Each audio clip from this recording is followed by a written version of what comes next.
이 지저분한 거지, 새끼! 다시는 얼씬거리지 마! 조폭들에게 무릎이 부서지도록 맞은 노숙자 할아버지. 하지만 그는 매일 밤 그 집 앞을 서성이며 떠나지 않았어요. 사람들은 수군거렸죠. 저 할아버지가 무슨 범죄라도 저지른 게 아닐까? 왜 저렇게 집착하는 걸까? 그런데 법정에서 그가 모자를 벗는 순간 모든 사람이 입을 다물지 못했습니다. 그 노숙자는 수천억 대 항공사 회장이었어요. 그리고 그가 지켜보던 집에 사는 남자는 회장의 딸과 결혼을 약속한 약혼자였죠. 하지만 그 남자에게는 이미 3년째 숨겨둔 여자와 아이가 있었습니다. 그 회장 딸 멍청하니까 이용해서 회사 빼앗으면 돼. 이 충격적인 음모를 녹음한 사람은 누구였을까요? 바로 냄새나는 노숙자 차림의 한 노인이었습니다. 회장은 모든 걸 감으로 눈치채고 있었어요. 소중한 딸을 지키기 위해 노숙자가 되어 증거를 모았던 거죠. 이번 영상에서는 딸을 구하기 위해 모든 걸 버리고 노숙자가 된 아버지의 처절한 사투에 대해서 들려드리겠습니다. 시작하기 전 구독과 좋아요 눌러주시면 언제나 실제 숨겨진 금빛 사연을 전해드리겠습니다. 도시의 새벽은 차가웠어요. 고급 주택가 보도블록 한켠에 남루한 노인이 웅크리고 앉아 있었죠. 때 묻은 패딩 점퍼는 원래 색을 알 수 없을 만큼 검게 얼룩져 있었고 찢어진 운동화 사이로 드러난 발가락은 시퍼렇게 얼어 있었어요. 노인의 손에는 낡은 종이컵이 들려 있었는데 바닥에 몇 개 안 되는 동전이 덜그럭거리며 소리를 냈습니다. 출근길 사람들이 하나둘 지나갔어요. 한 젊은 여성이 노인을 발견하고 잠시 걸음을 멈췄죠. 그녀는 가방에서 휴대폰을 꺼내려다가 코를 찌르는 냄새에 얼굴을 찌푸렸습니다. 땀과 먼지, 쓰레기 냄새가 뒤섞인 악취였어요. 여성은 고개를 돌리고 빠르게 자리를 떠났죠. 그 뒤로도 몇 명이 더 지나갔지만 모두 마찬가지였어요. 잠깐 시선을 던졌다가 이내 코를 막으며 걸음을 재촉했습니다. 노인은 아무 말도 하지 않았어요. 그저 고개를 숙인 채 종이컵을 바닥에 내려놓고 떨리는 손으로 낡은 담요를 끌어올렸죠. 하지만 그의 눈은 계속 움직였습니다. 바로 앞에 있는 고급 주택 한 채를 향해서요. 잘 가꿔진 정원, 번쩍이는 대문, 그리고 그 안에서 오가는 사람들. 노인의 시선은 한순간도 그곳을 벗어나지 않았어요. 아이고, 이 동네가 언제 이렇게 차가워졌나 몰라. 옆집에 사는 오복순이 분리수거 봉투를 들고 지나가다 투덜거렸어요. 65의 나이답지 않게 정정한 그녀는 노인을 보더니 혀를 찼죠. 규정도 좋지만 말이야. 사람 사는 맛이 먼저인데 요즘 세상 참. 그녀는 주머니에서 1,000원짜리 몇 장을 꺼내 종이컵에 넣어 주었어요. 노인은 고개를 들어 그녀를 바라봤지만 여전히 아무 말도 하지 않았죠. 오복수는 씁쓸한 표정으로 고개를 저으며 자리를 떠났습니다. 잠시 후 맞은편에서 전직 기장 출신인 이만석이 나타났어요. 58배 그는 손에 규정집을 들고 있었는데 노인을 보더니 중얼거렸죠. 규정상 도로 점거는 안 되는데. 하지만 온정은 규정 바뀌지. 그는 주변을 둘러보더니 작은 목소리로 덧붙였어요. 누가 신고하기 전에 좀 비켜 계시는 게 좋을 텐데.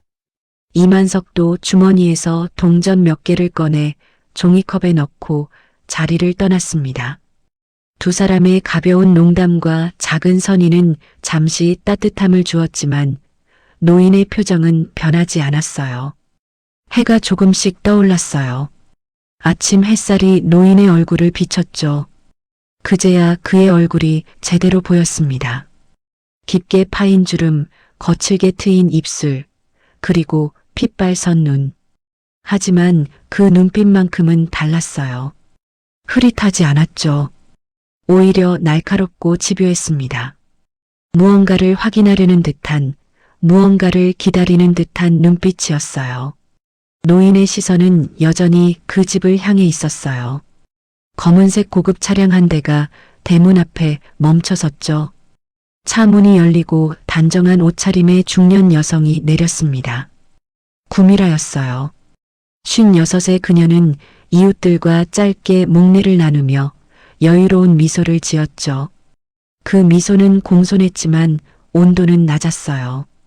구미라의 발걸음이 노인 앞에서 잠시 멈췄습니다. 그녀는 고개를 숙여 노인을 내려다봤어요. 냄새가 코를 찌르자 미간이 살짝 찌푸려졌죠. 하지만 곧 무표정으로 돌아왔습니다. 그녀는 가방에서 1,000원짜리 한 장을 꺼내 종이컵에 던지듯 넣었어요. 노숙은 여기서 하지 마세요. 이 동네 분위기 흐려지니까. 차갑고 낮은 목소리였어요. 구미라는 그 말을 남기고 대문 안으로 사라졌죠. 노인은 종이컵 속 1,000원짜리를 가만히 내려다봤습니다. 그의 손이 미세하게 떨렸어요. 분노인지 슬픔인지 알 수 없는 감정이 그의 눈빛을 스쳤죠. 시간이 흘렀어요. 오전이 되고 점심이 되고 다시 오후가 되었습니다. 노인은 그 자리를 떠나지 않았어요. 햇빛이 따갑게 내리쬐었지만 그는 움직이지 않았죠. 지나가는 사람들의 시선도 냉대도 모욕도 견뎌냈습니다. 그의 눈은 계속 그 집을 향해 있었어요. 대문이 열릴 때마다 누군가 드나들 때마다 그는 모든 것을 지켜봤죠. 마치 사냥감을 노리는 맹수처럼 한순간도 놓치지 않으려는 듯이요. 저녁이 되었어요. 가로등이 하나둘 켜지기 시작했죠. 노인은 담요를 더 끌어올리고 벽에 등을 기댔습니다. 그의 입에서 작은 한숨이 새어나왔어요. 무엇을 기다리는 걸까요? 누구를 확인하려는 걸까요? 왜 이렇게까지 하는 걸까요? 아무도 몰랐어요. 단지 한 가지만 확실했죠. 이 노인은 단순한 노숙자가 아니라는 것. 그의 눈빛 속에는 보통의 절망이나 체념이 아닌 무언가 다른 것이 숨어 있었습니다. 집요함, 계획, 그리고 복수심일지도 모를 무언가가요. 김포공항 인근 하늘에어 본사 로비에는 오전 9시부터 사람들이 분주하게 움직이고 있었어요. 안내 데스크 직원들은 승객 문의에 응대하고 정비고에서는 야간조 편성표를 교체하는 소리가 들렸죠. 납품 일정표를 확인하는 직원들의 목소리가 복도를 따라 울려 퍼졌습니다. 도시의 톱니바퀴가 정밀하게 맞물려 돌아가듯 항공의 세계도 수천 개의 손으로 굴러가고 있었어요. 승객들이 보는 화려한 비행의 뒤편에는 이름 없이 땀 흘리는 사람들이 있었죠. 정비사, 청소원, 경비원, 하청업체 직원들. 그들 중 다수는 조명을 받지 못한 채 사라지고 극소수만이 스포트라이트를 받았습니다. 3층 객실 서비스 기획실. 28살의 미정은 책상 앞에 앉아 승객 만족도 리포트를 꼼꼼하게 정리하고 있었어요. 형광펜으로 중요한 부분을 표시하고 개선안을 메모하는 그녀의 손놀림은 빠르고 정확했죠. 옆자리 동료가 커피를 건네며 말을 걸었습니다. 미정 씨는 정말 성실하네요. 주말에도 자료 검토했다면서요? 미정은 수줍게 웃으며 고개를 끄덕였어요. 승객들이 더 편하게 여행하실 수 있도록 하는 게 제 일이잖아요. 그녀의 목소리는 조용했지만 진심이 담겨 있었죠. 동료들은 그런 미정을 좋아했어요. 겸손하고 성실하고 누구에게나 친절한 사람이었으니까요. 같은 시각 공항 근처 한 고급 레스토랑. 32살의 이재창은 카메라 앞에서 환하게 웃고 있었어요. 자선단체 봉사활동 인증 사진 촬영이었죠. 그는 무료 급식소 앞치마를 두르고 국자를 들고 완벽한 미소를 지었습니다. 이번 달에도 저희 회사가 300인분 후원했습니다. 어려운 이웃과 함께하는 게 기업의 책임이죠. 셔터가 찰칵찰칵 소리를 내며 닫혔어요. 사진작가가 엄지를 치켜 세우며 만족스러워했죠. 그러나 촬영이 끝나자마자 이재창의 표정은 얼음처럼 굳어졌습니다. 그는 앞치마를 벗어던지며 비서에게 차가운 목소리로 말했어요. 다음부터는 촬영 시간 줄여. 시간 낭비야.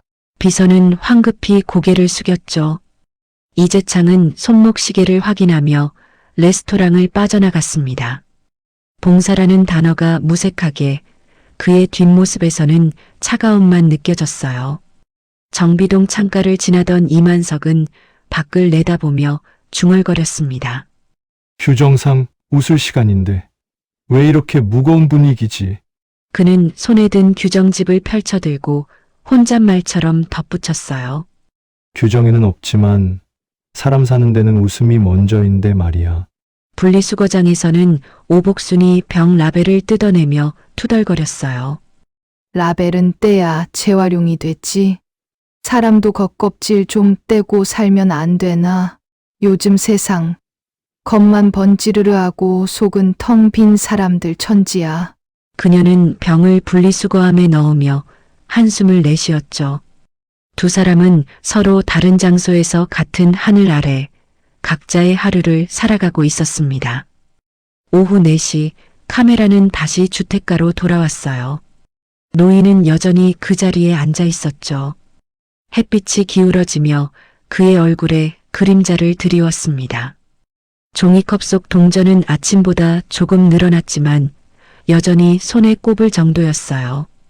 지나가던 한 중년 남성이 노인을 보더니 일부러 크게 휴대폰으로 통화하는 척했습니다. 여보세요. 경찰서죠? 여기 수상한 사람이 며칠째 한 집 앞에 앉아 있는데요. 혹시 범죄자 아닌가 싶어서요. 노인은 고개를 들어 그 남성을 바라봤어요. 하지만 아무 말도 하지 않았죠. 남성은 못마땅한 표정으로 자리를 떠났습니다. 주변 사람들도 수군거리기 시작했어요. 저 사람 며칠째 저기 있는 것 같던데. 맞아. 계속 저 집만 쳐다보고 있어. 좀 이상하지 않아? 혹시 스토커? 아니면 강도 사전 답사하는 거 아니야? 의심의 시선들이 노인을 향했어요. 하지만 노인은 여전히 아무 말도 하지 않았죠. 그저 고개를 숙이고 담요를 끌어올리고 종이컵을 비비작거릴 뿐이었습니다. 그때 검은색 고급 차량 한 대가 다시 나타났어요. 구미라가 퇴근하는 시간이었죠. 차에서 내린 그녀는 노인이 여전히 그 자리에 있는 것을 보고 얼굴을 찌푸렸습니다. 구미라는 곧장 노인에게 다가갔어요. 그녀의 하이힐 소리가 따닥따닥 울렸죠. 노인 앞에 멈춰선 그녀는 차갑고 낮은 목소리로 말했습니다. 여기 더럽고 냄새나는 거 치우라고 했잖아요. 우리 동네 품격이 떨어진다고요. 노인은 천천히 고개를 들어 구미라를 올려다봤어요. 두 사람의 시선이 공중에서 부딪혔죠. 잠깐이었지만 묘한 긴장감이 흘렀습니다. 구미라는 가방에서 10,000원짜리 한 장을 꺼내 종이컵에 던지듯 넣었어요. 이것만 받고 다른 데 가세요. 경찰 부르기 전에. 목소리에는 위협이 담겨 있었어요. 주변 사람들이 그 장면을 지켜봤지만 아무도 나서지 않았죠. 구미라는 더 이상 말하지 않고 대문 안으로 사라졌습니다. 노인은 종이컵 속 10,000원짜리를 가만히 내려다봤어요. 그의 손이 미세하게 떨렸죠. 분노인지 슬픔인지 아니면 다른 무엇인지 알 수 없는 감정이 그의 눈빛을 스쳤습니다. 그는 10,000원짜리를 집어들었다가 다시 종이컵에 넣었어요. 저녁이 되었어요. 가로등 불빛이 노인의 얼굴을 비췄죠. 그의 얼굴에는 깊은 주름과 피로가 역력했지만 눈빛만큼은 여전히 날카로웠습니다. 그는 담요로 몸을 감싸고 벽에 등을 기댔어요. 무엇을 노리는 걸까요? 왜 하필 저 집 앞인 걸까요? 정말로 범죄를 계획하는 걸까요? 의심은 점점 커져갔어요. 하지만 진실은 여전히 어둠 속에 가려져 있었죠. 단 하나만 확실했습니다. 이 노인에게는 반드시 이유가 있다는 것. 그리고 그 이유는 곧 드러날 것이라는 것. 이 이야기의 바닥줄은 간단했어요. 직함이 아니라 태도가 사람의 값을 정한다는 것. 화려한 옷을 입고 고급 차를 타고 봉사 사진을 찍는다고 해서 진짜 좋은 사람은 아니죠. 반대로 더럽고 냄새나는 노숙자라고 해서 나쁜 사람도 아니었습니다. 하지만 세상은 겉모습만 보고 판단했어요. 그것이 이 이야기가 말하고자 하는 진실이었죠. 하늘에어 본사 3층 객실 서비스 기획실은 오전부터 분주했어요. 미정은 책상 앞에 앉아 승객 만족도 리포트를 꼼꼼히 체크하고 있었죠. 형광펜으로 중요한 부분을 표시하고 포스트잇에 개선안을 적어붙이는 그녀의 손놀림은 빠르고 정확했습니다. 옆자리 동료가 커피잔을 들고 다가오며 말을 걸었어요. 미정 씨 어제도 야근했다며? 정말 대단해. 미정은 수줍게 웃으며 고개를 저었죠. 승객분들이 더 편하게 여행하실 수 있으면 좋잖아요. 그게 제일이고요. 그녀의 목소리는 조용했지만 진심이 담겨 있었어요. 동료들은 그런 미정을 좋아했죠. 겸손하고 성실하고 누구에게나 친절한 사람이었으니까요. 미정은 다시 서류에 집중했습니다. 승객 불만 사항 중 기내식 온도 문제가 반복적으로 제기되고 있었어요. 그녀는 정비팀과 협의해야겠다고 메모를 남겼죠. 같은 시각 공항 근처 한 호텔 라운지. 이재창은 비즈니스 미팅을 마치고 나오는 길이었어요. 그의 옆에는 홍보팀 직원이 따라붙어 있었죠. 부사장님, 다음 주 자선 행사 참석 일정 확정됐습니다. 언론사 3곳에서 취재 나온대요. 이재창은 만족스러운 표정을 지었어요. 기사 나가면 바로 내 SNS에도 올려. 이미지 관리가 제일 중요한 거 알지? 홍보팀 직원이 고개를 끄덕이며 태블릿에 메모했죠.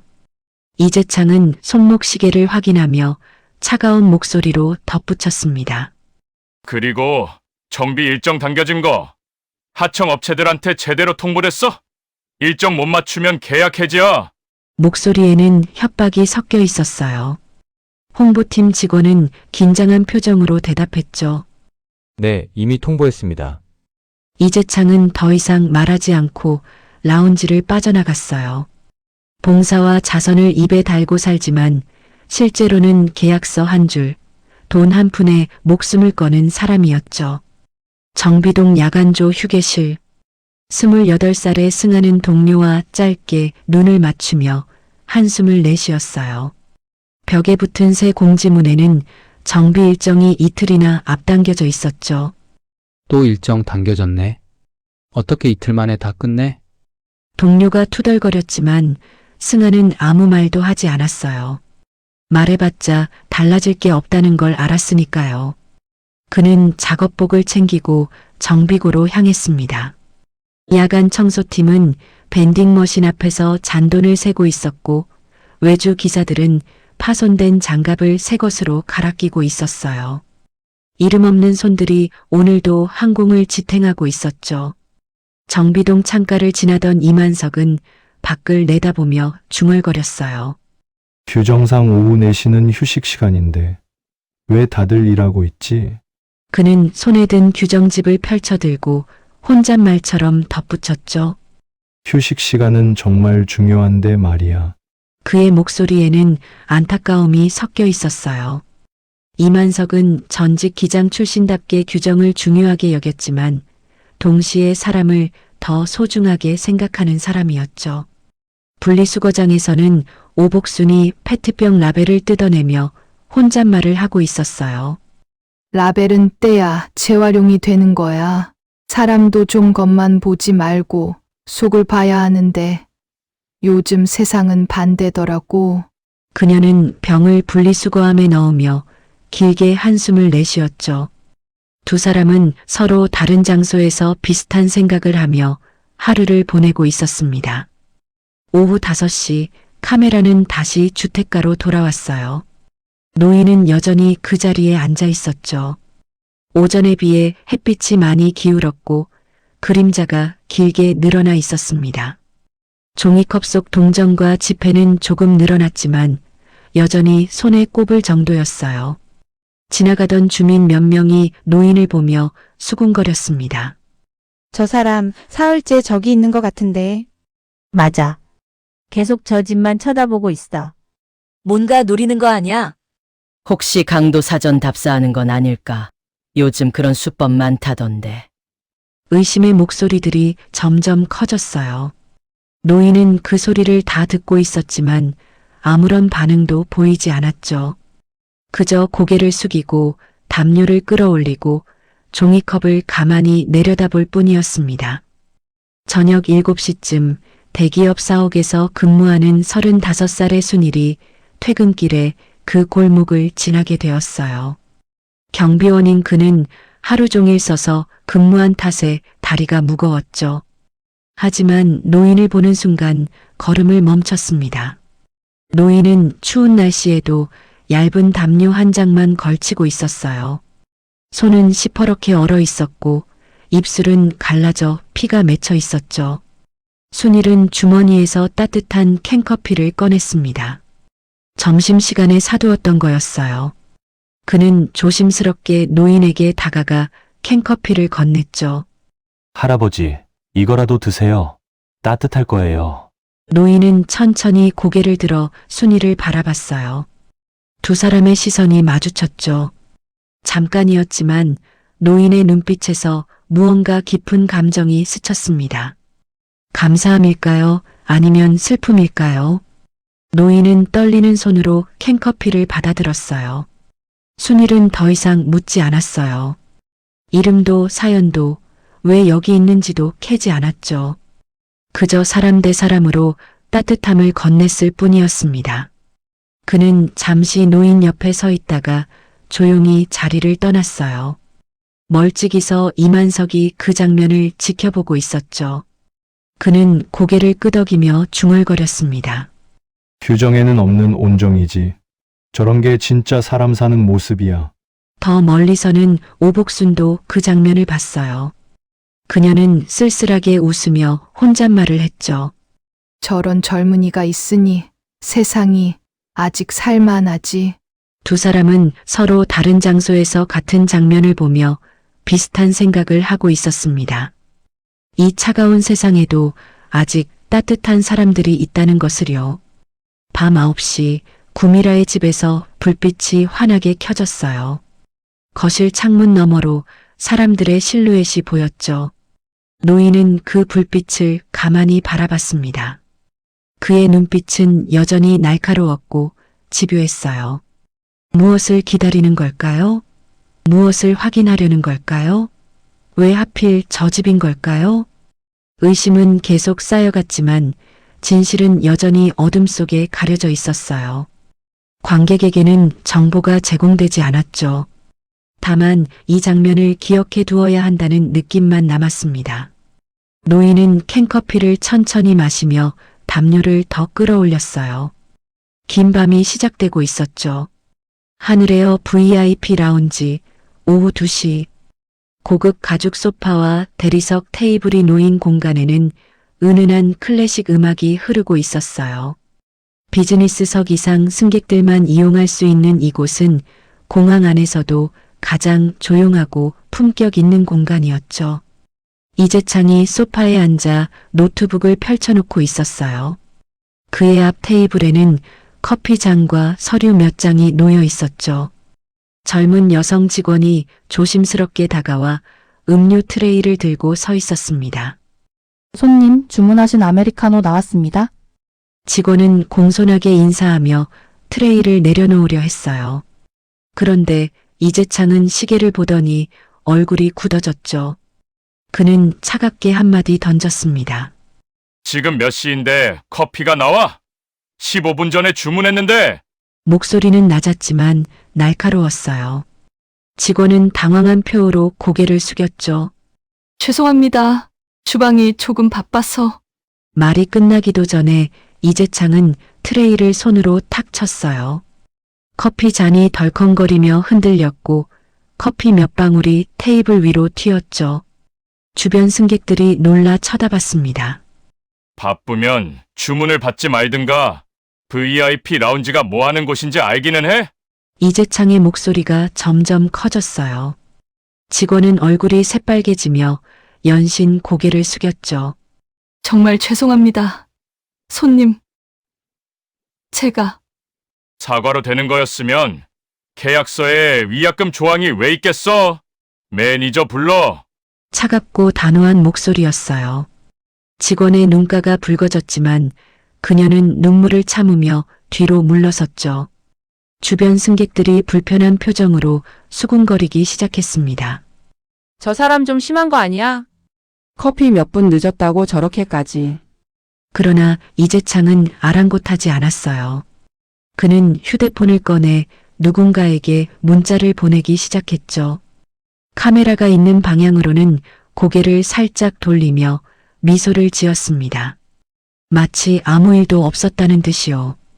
이중적인 태도가 소름 돋을 정도로 자연스러웠어요.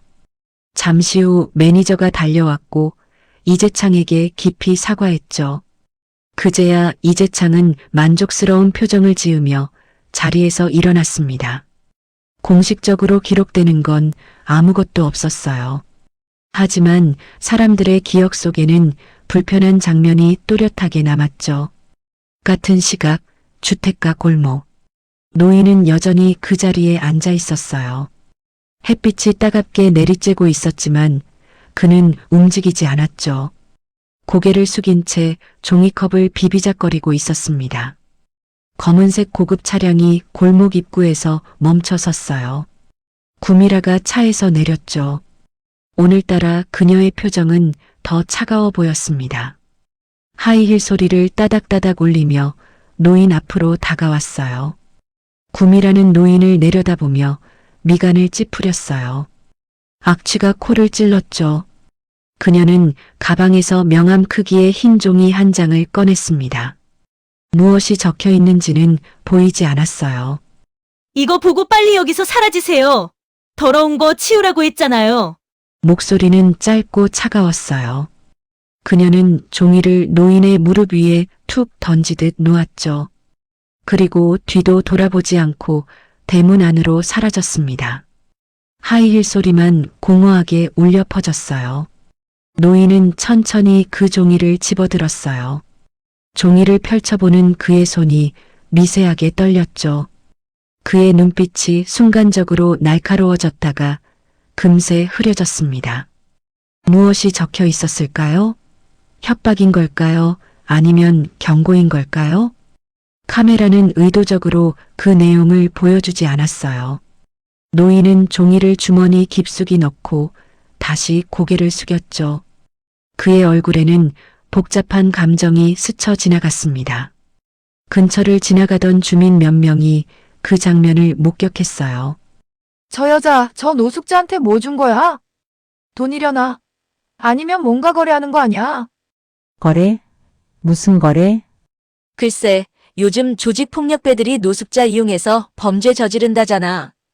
혹시 저 노숙자가 저 집 노리는 거 아닐까? 수군거림이 점점 커졌어요. 의심의 눈초리들이 노인을 향했죠. 하지만 노인은 여전히 아무 말도 하지 않았습니다. 그저 고개를 숙이고 담요를 끌어올리고 종이컵을 가만히 내려다볼 뿐이었어요. 오후 4시쯤 한 중년 남성이 휴대폰을 들고 노인을 촬영하기 시작했어요. 이거 증거로 남겨놔야겠어. 나중에 사건 터지면 내가 미리 알았다고 증언할 수 있잖아. 그의 목소리는 흥분되어 있었죠. 다른 주민들도 하나둘 휴대폰을 꺼내기 시작했습니다. 노인은 그 시선들을 모두 느끼고 있었지만 반응하지 않았어요. 저녁 7시 구미라의 집에서 불빛이 켜졌어요. 거실 커튼 사이로 사람들의 그림자가 오갔죠. 노인은 그 불빛을 가만히 바라봤습니다. 그의 눈빛은 여전히 날카롭고 집요했어요. 주변 분위기는 점점 더 불안해지고 있었어요. 노인에 대한 의심은 범죄 연루 의혹으로까지 번지고 있었죠. 하지만 진실은 여전히 어둠 속에 가려져 있었습니다. 무엇이 적힌 종이었을까요? 구미라와 노인 사이에는 어떤 관계가 있는 걸까요? 노인은 정말로 범죄를 계획하는 걸까요? 아니면 다른 이유가 있는 걸까요? 질문만 늘어날 뿐 답은 주어지지 않았어요. 관객의 불안과 궁금증만 계속 커져갔죠. 이 이야기는 이제 첫 번째 문턱을 넘어서고 있었습니다. 노인은 주머니 속 종이를 만지작거렸어요. 그의 얼굴에는 결연한 표정이 스쳐 지나갔죠. 무엇을 결심한 걸까요? 이 모든 것의 끝에는 무엇이 기다리고 있는 걸까요? 화면은 천천히 어두워졌어요. 착시처럼 사라지는 순간들 사이로 이 이야기는 점점 더 깊은 곳으로 빠져들고 있었습니다. 정비동 야간 작업표에 빨간 동그라미가 찍혀 있었어요. 승아는 화이트보드 앞에 서서 변경된 일정을 확인했죠. 납품 일정이 이틀이나 앞당겨져 있었고 검사 항목은 12개에서 20개로 늘어나 있었습니다. 또 바뀌었네. 도대체 왜 이러는 거야? 옆에 서 있던 동료가 짜증스럽게 중얼거렸어요. 승아는 아무 말도 하지 않고 작업복 주머니를 더듬었죠. 휴대폰이 만져졌습니다. 그는 잠시 망설이다가 주머니에서 손을 뺐어요. 오후 3시 공항 외곽 주차장. 47살의 경비원 상우는 CCTV 모니터를 확인하다가 책상 서랍에서 낯선 메모를 발견했어요. 접힌 종이였죠. 펼쳐보니 주차장 CCTV 사각 구역이 빨간 펜으로 표시되어 있었습니다. 이게 뭐지? 상우는 메모를 자세히 들여다봤어요. 필체가 낯설었죠. 자신이 쓴 것도 아니고 다른 동료가 쓴 것 같지도 않았습니다. 사각 구역이 표시된 위치는 정비동 뒤편이었어요. 왜 누군가 이런 메모를 남긴 걸까요? 무엇을 숨기려는 걸까요? 상우는 불안한 마음에 메모를 다시 접어 주머니에 넣었어요. 누구에게 말해야 할지 아니면 그냥 모른 척해야 할지 고민이 깊어졌죠. 주택가로 카메라가 돌아왔어요. 노인은 여전히 그 자리에 있었죠. 오후 햇살이 기울어지면서 그림자가 길게 늘어나고 있었습니다. 주변에는 예전보다 더 많은 사람들이 모여 수군거리고 있었어요. 저 사람 벌써 나흘째야. 맞아. 계속 저 집만 쳐다보고 있어. 완전 이상하지 않아? 누가 경찰에 신고 안 했어? 저거 분명 뭔가 노리는 거잖아. 오복순이 분리수거 봉투를 들고 그 근처를 지나가다 걸음을 멈췄어요. 그녀는 노인을 향해 다가갔죠. 할아버지, 밥은 드셨어요? 목소리는 조심스러웠지만 따뜻했어요. 노인은 천천히 고개를 들어 그녀를 바라봤죠. 오복수는 주머니에서 삶은 계란 2개를 꺼내 노인 앞에 놓았습니다. 이거라도 드세요. 아침에 삶은 건데. 노인은 고개를 숙여 감사를 표했어요. 하지만 여전히 말은 하지 않았죠.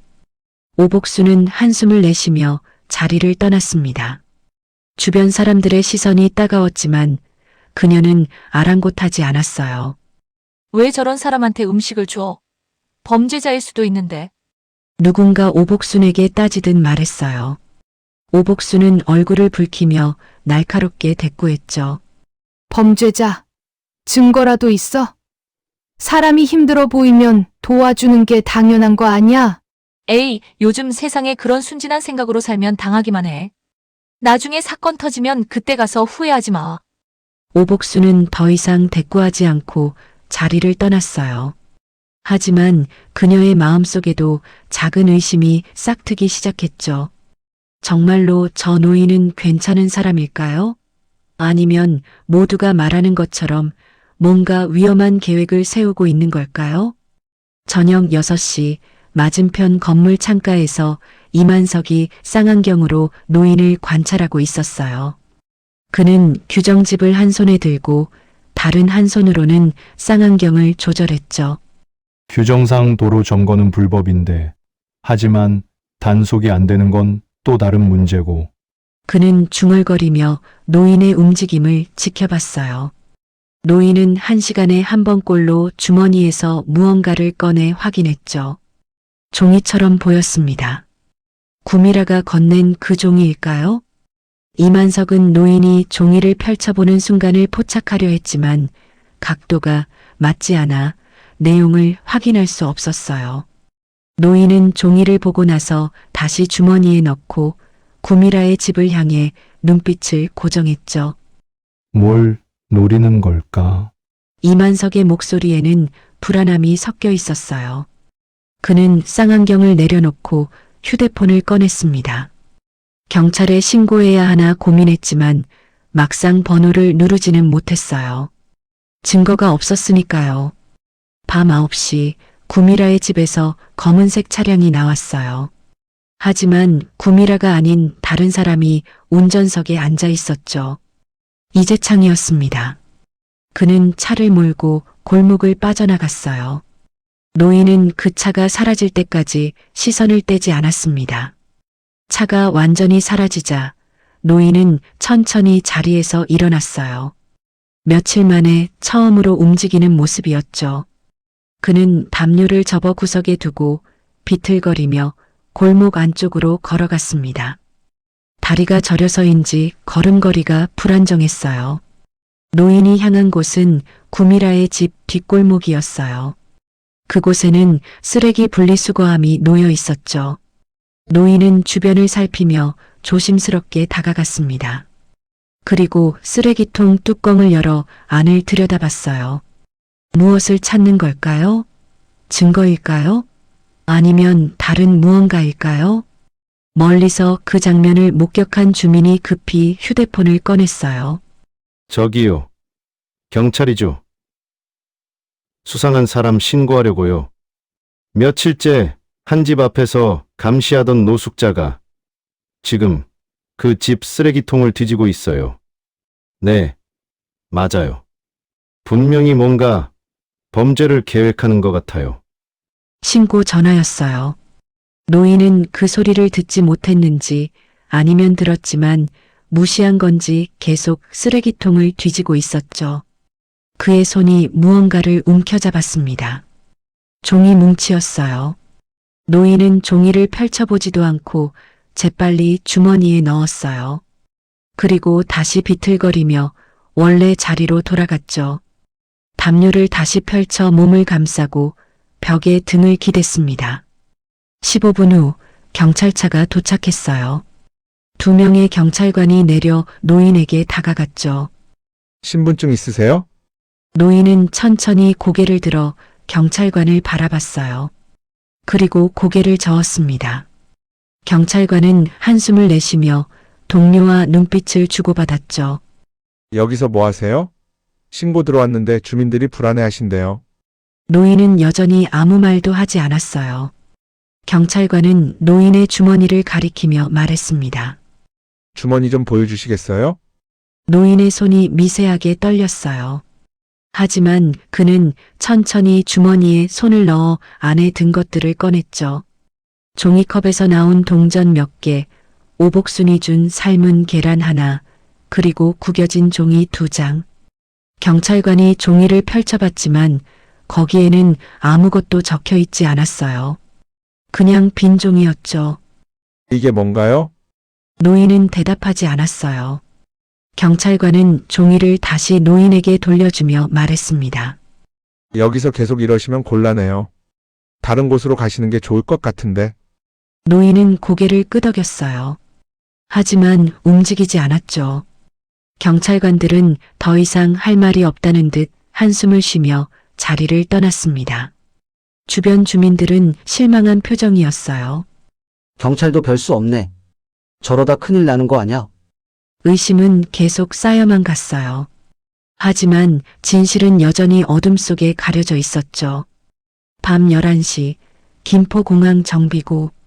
거대한 철제 구조물 사이로 형광등 불빛이 차갑게 빛나고 있었어요. 금속을 긁는 소리와 환풍기가 돌아가는 소음이 허공을 가득 채웠죠. 야간조 직원들이 항공기 동체를 점검하고 있었습니다. 승아는 도색 확인용 휴대폰 거치대를 삼각대에 고정했어요. 정비 작업 기록을 남기기 위한 영상이었죠. 그는 녹화 버튼을 누르고 작업에 집중했습니다. 카메라는 조용히 돌아가며 주변을 담아냈어요. 그런데 이상한 일이 벌어졌어요. 휴대폰 화면 구석에 폐쇄회로 사각지대가 어른거리며 나타났죠. 어둡고 조용한 그곳에는 평소에 보이지 않던 무언가가 있었습니다. 승아는 그것을 눈치채지 못한 채 작업을 계속했어요. 같은 시각 이재창은 사무실에서 납품 지연 보고서를 보며 얼굴을 굳혔어요. 그는 휴대폰을 꺼내 문자를 작성하기 시작했죠. 손가락이 화면을 빠르게 두드렸습니다. 납품 일정 지연 용납 못함. 내일까지 완료 안 되면 계약 해지. 단단하고 흔들림 없는 문장이었어요. 그는 전송 버튼을 누르고 휴대폰을 책상에 내던졌죠. 차가운 소리가 사무실에 울려 퍼졌습니다. 주택가로 화면이 전환됐어요. 밤 12시가 넘어가고 있었죠. 부슬부슬 비가 내리기 시작했습니다. 노인은 여전히 그 자리에 앉아 있었어요.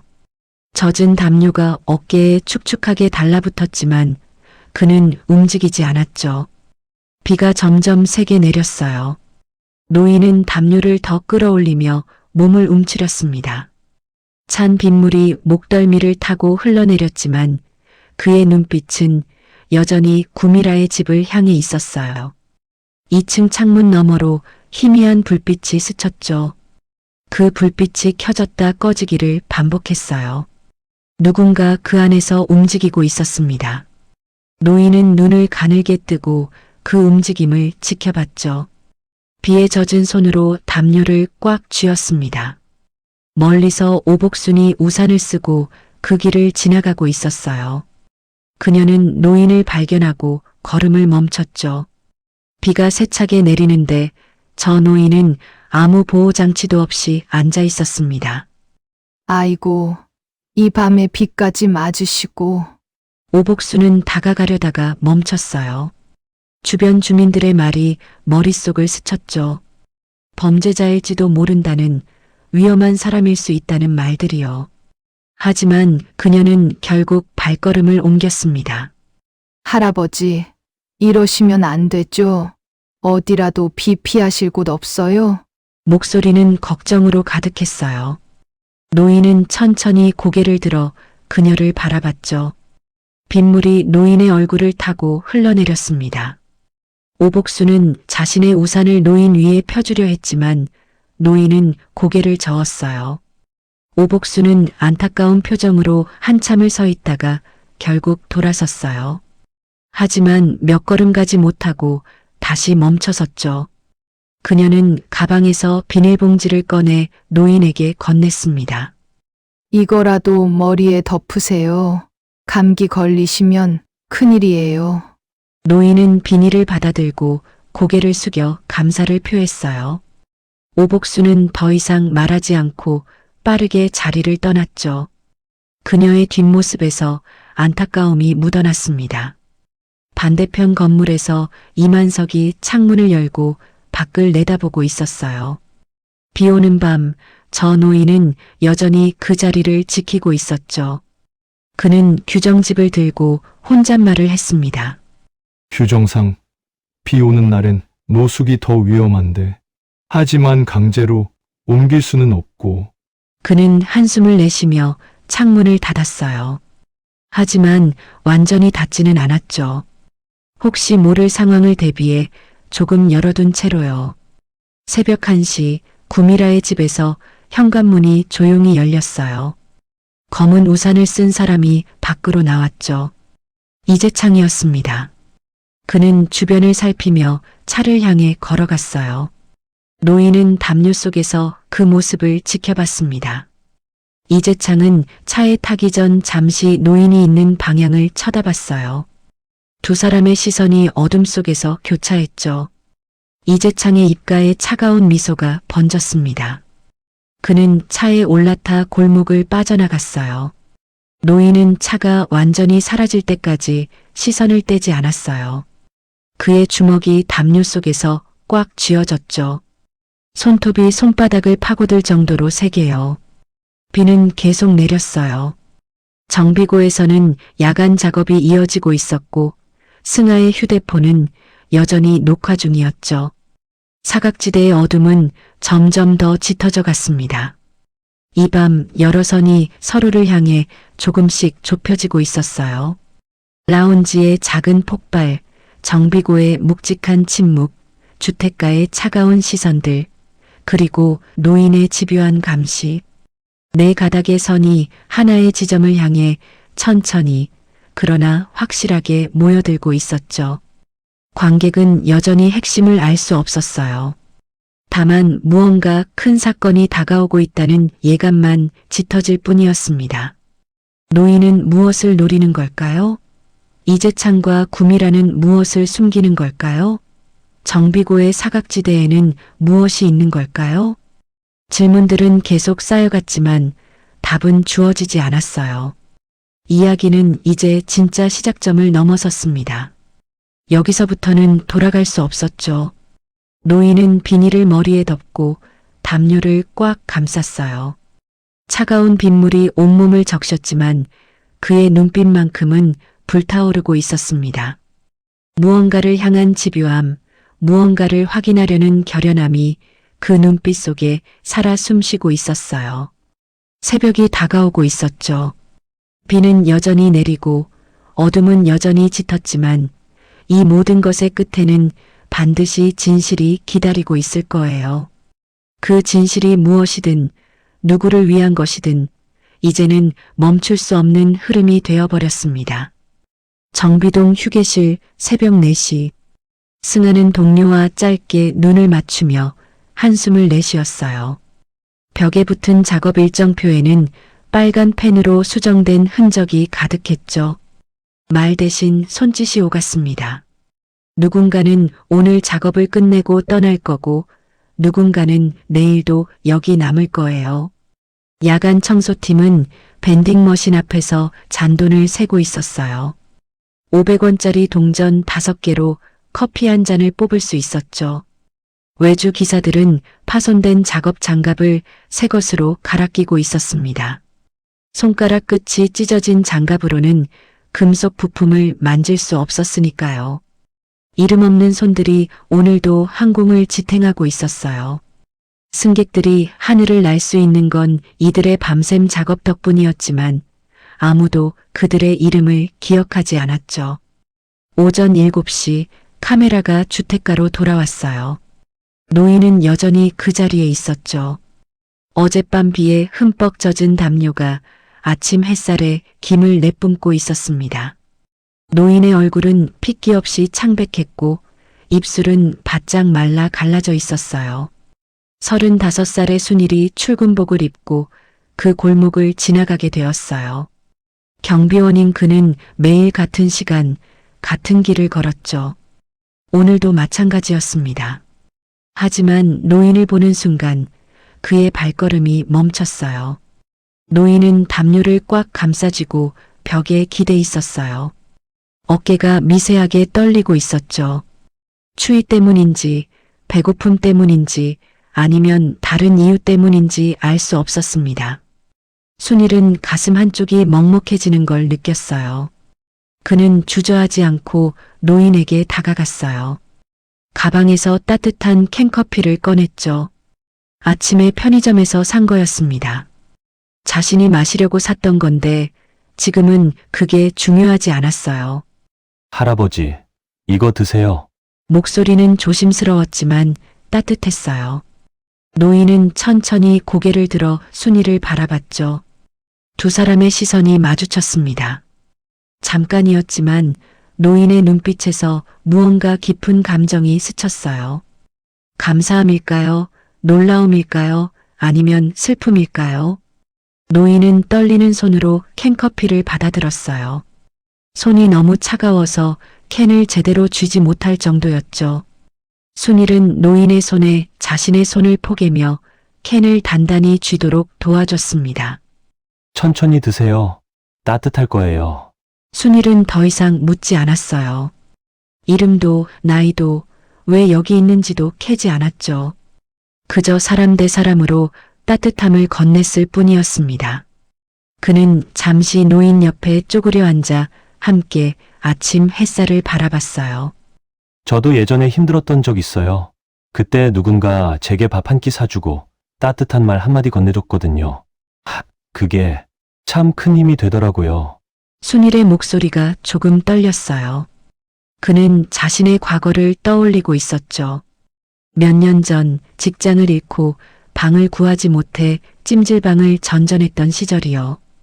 그때의 외로움과 절망이 아직도 생생했습니다. 노인은 캔커피를 한 모금 마셨어요. 따뜻한 액체가 목을 타고 내려가자 얼어붙었던 몸이 조금씩 녹는 것 같았죠. 노인의 눈가가 살짝 붉어졌습니다. 멀찍이서 이만석이 그 장면을 지켜보고 있었어요. 창가에 서서 쌍안경을 내려놓은 그는 고개를 끄덕이며 중얼거렸죠. 규정에는 없는 온정이야. 저런 게 진짜 사람 사는 모습이지. 그의 목소리에는 감동이 섞여 있었어요. 이만석은 오랫동안 규정과 원칙을 중시하며 살아왔지만 때로는 규정보다 더 중요한 게 있다는 걸 알고 있었습니다. 바로 이웃에 대한 온정이요. 더 멀리서는 오복순도 그 장면을 보고 있었어요. 분리수거를 마치고 돌아가던 길이었죠. 그녀는 쓸쓸하게 웃으며 혼잣말을 했습니다. 저런 젊은이가 있으니 세상이 아직 살만하지. 요즘 사람들은 다들 자기 일에만 바쁘다고 남 돌아볼 여유도 없다는데. 오복순의 목소리는 안도감과 기쁨이 뒤섞여 있었어요. 그녀도 어제 노인에게 음식을 건넸다가 주변 사람들에게 핀잔을 들었었죠. 하지만 지금 저렇게 따뜻하게 노인을 대하는 젊은이를 보니 자신이 했던 일이 틀리지 않았다는 확신이 들었습니다. 두 사람은 서로 다른 장소에서 같은 장면을 보며 비슷한 생각을 하고 있었어요. 이 차가운 세상에도 아직 따뜻한 사람들이 있다는 것, 그리고 그런 사람들이 있기에 세상이 돌아간다는 것을요. 순일은 노인의 어깨에 손을 가볍게 얹으며 일어섰어요. 할아버지, 힘내세요. 오늘도 좋은 하루 되시길. 그는 더 이상 말하지 않고 자리를 떠났어요. 하지만 몇 걸음 가다가 다시 멈춰섰죠. 가방을 뒤져 지갑을 꺼냈습니다. 안에 있던 10,000원짜리 2장을 꺼내 다시 노인에게 돌아갔어요. 할아버지, 이거 점심이라도 드세요. 순일은 돈을 노인의 손에 쥐어주며 조용히 말했어요. 노인은 고개를 들어 순일을 바라봤죠. 그의 눈빛에서 무언가 뜨거운 것이 흘러나왔습니다. 노인은 천천히 고개를 숙여 감사를 표했어요. 순일은 미소를 지으며 자리를 떠났어요. 그의 뒷모습에서 따뜻함이 묻어났습니다. 진짜 사람다움이란 이런 거였어요. 직함도 재산도 명예도 아니라 그저 어려운 사람을 도와주는 마음이요. 노인은 한참 동안 순일이 사라진 방향을 바라봤어요. 그리고 손에 쥔 돈을 가만히 내려다봤죠. 구겨진 10,000원짜리 2장. 그것은 돈이 아니었습니다. 그것은 한 사람의 진심이었고 따뜻함이었고 인간다움이었어요. 노인의 눈가에서 눈물 한 방울이 흘러내렸어요. 그는 재빨리 손등으로 닦아냈지만 가슴속 깊은 곳에서 무언가 크게 요동치고 있었습니다. 자신을 사람으로 대해주는 이가 있다는 것, 그것만으로도 충분히 감사한 일이었죠. 하지만 관객에게는 여전히 알려지지 않았어요. 이 노인이 누구인지, 왜 여기 있는지, 무엇을 노리는지. 다만 이 장면을 기억해 두어야 한다는 느낌만 남았습니다. 언젠가 모든 진실이 드러날 때 이 순간이 중요한 의미를 가질 거라는 예감이요. 오후 2시, 이재창은 봉사활동 포스터 앞에 서 있었어요. 무료 급식소 배경으로 사진을 찍는 중이었죠. 그는 국자를 들고 환하게 웃었습니다. 카메라 셔터가 찰칵찰칵 소리를 냈어요. 이번 달에도 저희 회사가 500인분 후원했습니다. 어려운 분들과 함께하는 게 기업의 책임이죠. 목소리는 부드러웠고 미소는 완벽했어요. 사진작가가 엄지를 치켜 세우며 만족스러워했죠. 하지만 촬영이 끝나자마자 이재창의 표정은 순식간에 얼어붙었습니다. 그는 앞치마를 벗어 비서에게 던지듯 건네며 차갑게 말했어요. 다음부터는 촬영 시간 30분으로 줄여. 내 시간이 그렇게 한가한 줄 아나? 비서는 황급히 고개를 숙였어요. 이재창은 손목시계를 확인하며 급식소를 빠져나갔죠. 뒤에 남은 자원봉사자들이 수군거렸습니다. 저 사람 사진 찍을 때랑 완전 다른 사람 같지 않아? 맞아. 카메라 앞에서만 웃더라. 하늘에어 본사 3층. 미정은 객실 서비스 개선안을 발표하고 있었어요. 승객 만족도를 높이기 위한 새로운 프로젝트였죠. 그녀는 프레젠테이션 화면을 넘기며 차분하게 설명했습니다. 기내식 온도 유지 시간을 15분 연장하고 승객 요청, 응답 시간을 3분 이내로 단축하는 게 목표예요. 팀장이 고개를 끄덕이며 칭찬했어요. 미정 씨, 이번에도 잘 준비했네요. 역시 믿고 맡길 수 있어. 미정은 수줍게 웃으며 고개를 숙였죠. 하지만 카메라는 그녀에게 오래 머물지 않았습니다. 이 이야기의 중심은 다른 곳에 있었으니까요. 주택가 골목, 오후 4시. 노인은 여전히 그 자리에 앉아 있었어요. 햇빛이 뜨겁게 내리쬐고 있었지만 그는 움직이지 않았죠. 조용히 그늘을 찾아 몸을 옮겼을 뿐이었습니다. 검은색 고급 차량이 골목 입구에 멈춰 섰어요. 구미라가 차에서 내렸죠. 그녀의 발걸음은 날렵하고 가벼웠습니다. 고급 핸드백을 들고 대문을 향해 걸어가던 그녀는 노인을 보고 잠시 멈췄어요. 구미라는 노인을 내려다보며 입맛을 다셨어요. 혐오스럽다는 표정이 역력했죠. 그녀는 가방에서 1,000원짜리 몇 장을 꺼내 노인의 종이컵에 던지듯 넣었습니다. 아직도 여기 있네요. 진짜 끈질기시네. 목소리는 차갑고 날카로웠어요. 노인은 고개를 들어 구미라를 바라봤죠. 두 사람의 시선이 공중에서 부딪혔습니다. 잠깐이었지만 묘한 긴장감이 흘렀어요. 구미라는 더 이상 말하지 않고 대문 안으로 사라졌어요. 하이힐 소리만 공허하게 울려 퍼졌죠. 노인은 종이컵 속 동전들을 가만히 내려다봤습니다. 배고픈 기색을 드러내지 않았어요. 저녁 7시 주택가에는 주민들이 하나둘 모여들고 있었어요. 노인에 대한 소문이 점점 커지고 있었죠.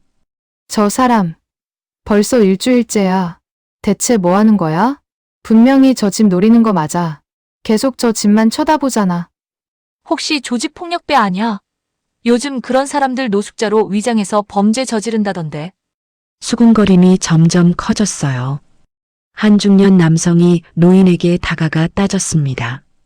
아저씨, 여기서 대체 뭐 하시는 거예요? 주민들이 다 불안해한다고요. 노인은 아무 대답도 하지 않았어요. 그저 고개를 숙이고 담요를 끌어올렸을 뿐이었죠. 남성은 화가 난 표정으로 자리를 떠났습니다. 저것 봐. 말도 안 통해. 완전 수상해. 밤 9시 구미라의 집 2층 창문에 불이 켜졌어요. 커튼 사이로 사람들의 그림자가 오갔죠. 노인은 그 불빛을 가만히 바라봤습니다. 그의 눈빛은 여전히 날카롭고 집요했어요. 화면은 여러 장면을 빠르게 교차했어요. 라운지에서 시작된 작은 폭발, 정비고의 묵직한 침묵, 주택가의 차가운 시선들, 그리고 노인의 자리. 네 가닥의 선이 서로를 향해 천천히 좁혀지고 있었죠. 하지만 관객은 여전히 핵심을 알 수 없었어요. 상상은 앞서가지만 이야기는 아직 허락하지 않았습니다. 다만 무언가 큰 사건이 다가오고 있다는 예감만 짙어질 뿐이었죠. 밤 11시, 이재창의 차가 골목에 들어섰어요. 그는 차에서 내려 주변을 살폈죠. 노인이 있는 방향을 힐끗 쳐다봤습니다. 두 사람의 시선이 어둠 속에서 교차했어요. 이재창은 비웃듯 픽 웃으며 대문 안으로 들어갔어요. 노인은 그의 뒷모습을 끝까지 지켜봤죠. 주먹이 담요 속에서 꽉 쥐어졌습니다. 무엇을 기다리는 걸까요? 무엇을 확인하려는 걸까요? 왜 이렇게까지 하는 걸까요? 정말로 범죄를 계획하는 걸까요? 아니면 다른 이유가 있는 걸까요? 질문들은 계속 쌓여갔지만 답은 주어지지 않았어요. 이 이야기는 점점 더 깊은 곳으로 빠져들고 있었습니다. 겉으로 보이는 것과 실제 진실 사이의 간극이 점점 벌어지고 있었죠. 노인은 담요를 더 끌어올리고 벽에 등을 기댔어요. 차가운 밤바람이 불어왔지만 그의 눈빛만큼은 불타오르고 있었습니다. 무언가를 향한 집요함, 무언가를 확인하려는 결연함이 그 눈빛 속에 살아 숨쉬고 있었어요. 하늘에어 로비의 화려한 불빛, 이재창의 조립식 미소, 구미라의 차가운 눈빛, 그리고 노인의 침묵. 이 모든 것이 하나의 거대한 그림을 그리고 있었지만 아직은 그 전체를 볼 수 없었습니다. 조각들만 흩어져 있을 뿐이었죠. 이야기는 계속 진행되고 있었어요. 멈출 수 없는 흐름이 되어 모든 것을 진실을 향해 밀어붙이고 있었습니다. 그 진실이 무엇이든 누구를 위한 것이든 곧 드러날 거예요. 하지만 아직은 아니었죠. 아직은 기다려야 했습니다. 밤 11시 김포공항 정비구. 야간 정비가 시작되고 있었어요. 거대한 항공기 동체 아래로 작업등 불빛이 환하게 비쳤죠. 승아는 정비 도면을 펼쳐놓고 체크리스트를 확인하고 있었습니다.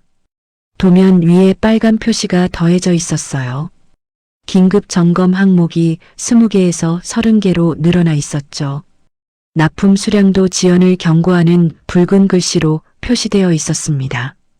이틀 안에 이걸 다 끝내라고? 말이 돼? 옆에 있던 동료가 짜증스럽게 중얼거렸어요. 승아는 아무 말도 하지 않고 작업복 지퍼를 올렸죠. 할 수 있는 건 일을 하는 것뿐이었으니까요. 사무실에서는 이재창이 휴대폰으로 통화하고 있었어요. 목소리는 매끈했지만 어조는 얼음장처럼 차가웠죠. 내일까지 안 되면 계약 해지야. 변명 듣고 싶지 않아. 결과만 가져와. 그는 통화를 끊고 창밖을 내다봤어요. 정비구가 멀리 보였죠. 그의 입가에 차가운 미소가 번졌습니다. 정비구로 돌아온 화면. 승아는 사각지대 쪽을 다시 보게 되었어요. 어두운 그곳에서 무언가 움직이는 것 같았죠. 그는 작업을 멈추고 귀를 기울였습니다. 발자국 소리가 들렸어요. 누군가 다가오고 있었죠. 승아는 고개를 돌려 그쪽을 바라봤습니다. 하지만 어둠만 보일 뿐이었어요. 거기 누구세요? 승아의 목소리가 울려 퍼졌어요. 대답은 없었죠. 발자국 소리가 멈췄습니다. 잠시 정적이 흘렀어요. 그리고 다시 발자국 소리가 들렸죠. 이번에는 반대 방향으로 멀어지고 있었습니다. 승아는 불안한 마음에 그쪽으로 걸어갔어요. 사각지대의 경계에 섰죠. 어둠 속에서 무언가 반짝이는 게 보였습니다. 금속 조각일까요? 아니면 다른 무엇일까요? 그가 손을 뻗으려는 순간 뒤에서 동료가 불렀어요. 승아야, 이쪽 좀 도와줘. 승아는 멈칫하다가 돌아섰어요. 화면은 의도적으로 결정적 순간을 비껴갔죠. 사각지대에 무엇이 있었는지, 누가 있었는지 보여주지 않았습니다. 같은 시각, 주택가. 비가 부슬부슬 내리기 시작했어요. 노인은 비닐 한 장을 머리에 뒤집어 쓰고 몸을 움츠렸죠. 차가운 빗물이 온몸을 적셔갔지만 그는 자리를 뜨지 않았습니다. 구미라의 집 2층 창문에서 불빛이 새어나왔어요. 커튼이 살짝 열리더니 누군가 밖을 내다봤죠. 노인과 시선이 마주쳤습니다. 잠깐이었지만 묘한 긴장감이 흘렀어요. 커튼이 다시 닫혔어요. 노인은 비에 젖은 담요를 꽉 감싸쥐었죠. 손이 떨리고 있었습니다. 추위 때문인지 아니면 다른 이유 때문인지 알 수 없었어요. 새벽 1시 순일이 야간 순찰을 돌다가 그 골목을 지나게 되었어요. 비가 세차게 내리고 있었죠. 그는 노인이 여전히 그 자리에 있는 걸 보고 놀랐습니다. 할아버지, 이러시면 안 되죠. 비 피하실 곳이라도. 순일은 자신의 우산을 노인 위에 펴주려 했어요. 하지만 노인은 고개를 저었죠. 순일은 당황한 표정으로 물었습니다. 왜요? 이러시다 큰일 나요. 노인은 여전히 아무 말도 하지 않았어요. 다만 고개를 저을 뿐이었죠. 순일은 안타까운 표정으로 한참을 서 있다가 결국 자리를 떠났습니다. 하지만 몇 걸음 가지 못하고 다시 돌아왔어요. 그는 자신의 방수 재킷을 벗어 노인의 어깨에 걸쳐줬어요. 이거라도 입으세요. 제발요. 목소리가 떨렸어요. 순일은 더 이상 말하지 않고 빠르게 자리를 떠났죠. 뒤돌아보지 않았지만 가슴 한쪽이 먹먹했습니다. 새벽 3시 정비동 휴게실. 야간조 직원들이 커피를 마시며 쉬고 있었어요. 한 명이 조용히 말했죠. 너희 들었어? 누가 정비고 사각지대 영상 찍었대. 다른 직원이 고개를 돌렸어요. 무슨 영상? 글쎄 정확히는 모르겠는데. 뭔가 이상한 게 찍혔다던데. 누가 찍었는데? 그건 나도 몰라. 그냥 소문이야. 수군거림이 휴게실을 채웠어요. 하지만 구체적인 건 아무도 몰랐죠. 다만 무언가 일어났다는, 누군가 증거를 가지고 있다는 소문만 돌았습니다. 승아는 구석에 앉아 그 대화를 듣고 있었어요. 그의 주머니에는 휴대폰이 들어 있었죠. 그가 우연히 녹화해둔 영상이 저장된 휴대폰이요. 하지만 그는 아무 말도 하지 않았습니다. 새벽 5시 하늘이 밝아오기 시작했어요. 비는 그쳤지만 모든 것이 젖어 있었죠. 노인은 순일이 준 재킷을 꽉 껴안고 있었습니다. 따뜻했어요. 오랜만에 느끼는 온기였죠. 구미라의 집에서 현관문이 열렸어요. 검은 정장을 입은 남자 2명이 나왔죠. 그들은 주변을 살피며 무언가 이야기를 나눴습니다. 노인은 재킷 안으로 얼굴을 숨겼어요. 남자들은 골목을 빠져나갔어요. 그들이 완전히 사라지자 노인은 천천히 얼굴을 들었죠. 그의 눈빛에는 무언가 결연한 것이 서려 있었습니다. 무언가 움직이기 시작했어요. 정비고의 영상, 사각지대의 비밀, 구미라의 집을 드나드는 수상한 사람들, 그리고 노인의 집요한 감시. 모든 조각이 천천히 움직이며 하나의 그림을 만들어가고 있었죠. 하지만 관객에게는 여전히 전체가 보이지 않았어요. 조각들만 흩어져 있을 뿐이었습니다. 다만 무언가 큰 사건이 다가오고 있다는, 곧 모든 것이 드러날 거라는 예감만 짙어질 뿐이었죠. 노인은 재킷을 더 꽉 껴안았어요. 그 안에서 작은 종이 한 장이 만져졌죠. 구미라가 건넸던 그 종이요. 노인은 종이를 꺼내 펼쳐봤습니다. 하지만 카메라는 그 내용을 보여주지 않았어요. 노인의 얼굴에 복잡한 표정이 스쳤어요. 분노, 슬픔, 그리고 결연함이 뒤섞인 표정이었죠. 그는 종이를 다시 접어 주머니 깊숙이 넣었습니다. 새벽 햇살이 골목을 비추기 시작했어요. 새로운 하루가 시작되고 있었죠. 하지만 이 하루는 어제와 같지 않을 거예요. 무언가 변하기 시작했으니까요. 오전 10시 주택가 골목 입구. 경찰차 2대가 멈춰 섰어요. 4명의 경찰관이 내려 노인에게 다가갔죠. 이번에는 분위기가 달랐습니다. 주민들이 집단으로 민원을 넣었던 거예요. 할아버지, 며칠 전에도 말씀드렸는데 아직도 여기 계시네요. 경찰관의 목소리는 이전보다 단단했어요. 노인은 천천히 고개를 들어 그들을 바라봤죠. 주변에는 주민들이 모여 지켜보고 있었습니다. 한 중년 여성이 앞으로 나서며 날카롭게 말했어요. 저 사람 완전 수상해요. 열흘 넘게 저 집만 감시하고 있다고요. 분명히 범죄 계획하는 거 맞아요. 다른 주민도 맞장구 쳤어요. 맞아요. 밤에 쓰레기통도 뒤졌어요. 뭔가 찾는 것 같던데. 집 터는 거 아니에요? 수군거림이 점점 커졌어요. 경찰관은 노인에게 다시 물었죠. 신분증 있으세요? 이번엔 꼭 확인해야겠습니다. 노인은 고개를 저었어요. 경찰관은 한숨을 내쉬며 동료와 눈빛을 주고받았습니다. 할아버지 협조 안 하시면 저희도 어쩔 수 없어요. 보호 조치로 모셔가야 할 수도 있습니다. 그때였어요. 구미라의 집 대문이 열리며 그녀가 나왔죠. 고급 정장을 입은 그녀는 경찰관에게 다가가며 부드럽게 미소 지었습니다. 경찰관님, 제가 이 집 주인이에요. 저도 며칠 전부터 저분 때문에 불안했어요. 목소리는 점잖았지만 차가웠어요. 구미라는 노인을 힐끗 쳐다보며 말을 이었죠. 저분이 계속 우리 집을 노려보고 있어요. 밤에도 창문을 쳐다보고 솔직히 무서워서 제대로 잠도 못 잤어요. 경찰관이 고개를 끄덕이며 물었어요. 혹시 협박이나 폭력적 행동은 없었나요? 구미라는 잠시 망설이는 듯 하다가 조용히 대답했어요. 아직은요? 하지만 언제 무슨 일이 벌어질지 몰라서. 그녀의 연기는 완벽했어요. 불안해하는 피해자의 모습이 자연스러웠죠. 경찰관은 노인을 향해 돌아섰습니다. 할아버지 이러시면 안 됩니다. 지금 당장 이 자리를 떠나셔야겠어요. 노인은 여전히 아무 말도 하지 않았어요. 담요를 꽉 움켜쥔 채 고개만 숙이고 있었죠. 경찰관은 동료에게 신호를 보냈습니다. 보호 조치 준비해. 2명의 경찰관이 노인에게 다가갔어요. 노인을 일으켜 세우려는 순간 오복순이 달려왔죠. 잠깐만요.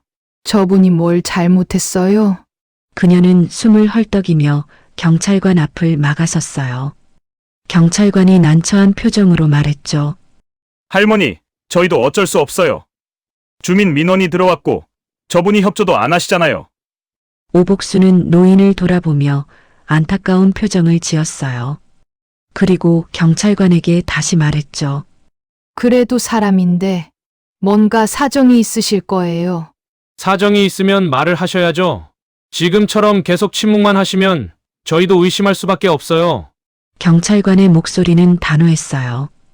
오복수는 더 이상 할 말이 없었죠. 그녀는 고개를 숙이고 물러섰습니다. 경찰관들이 노인의 팔을 잡으려는 순간 노인이 움직였어요. 천천히 일어서더니 스스로 걸어가기 시작했죠. 비틀거리는 걸음이었지만 누구의 도움도 받지 않았습니다.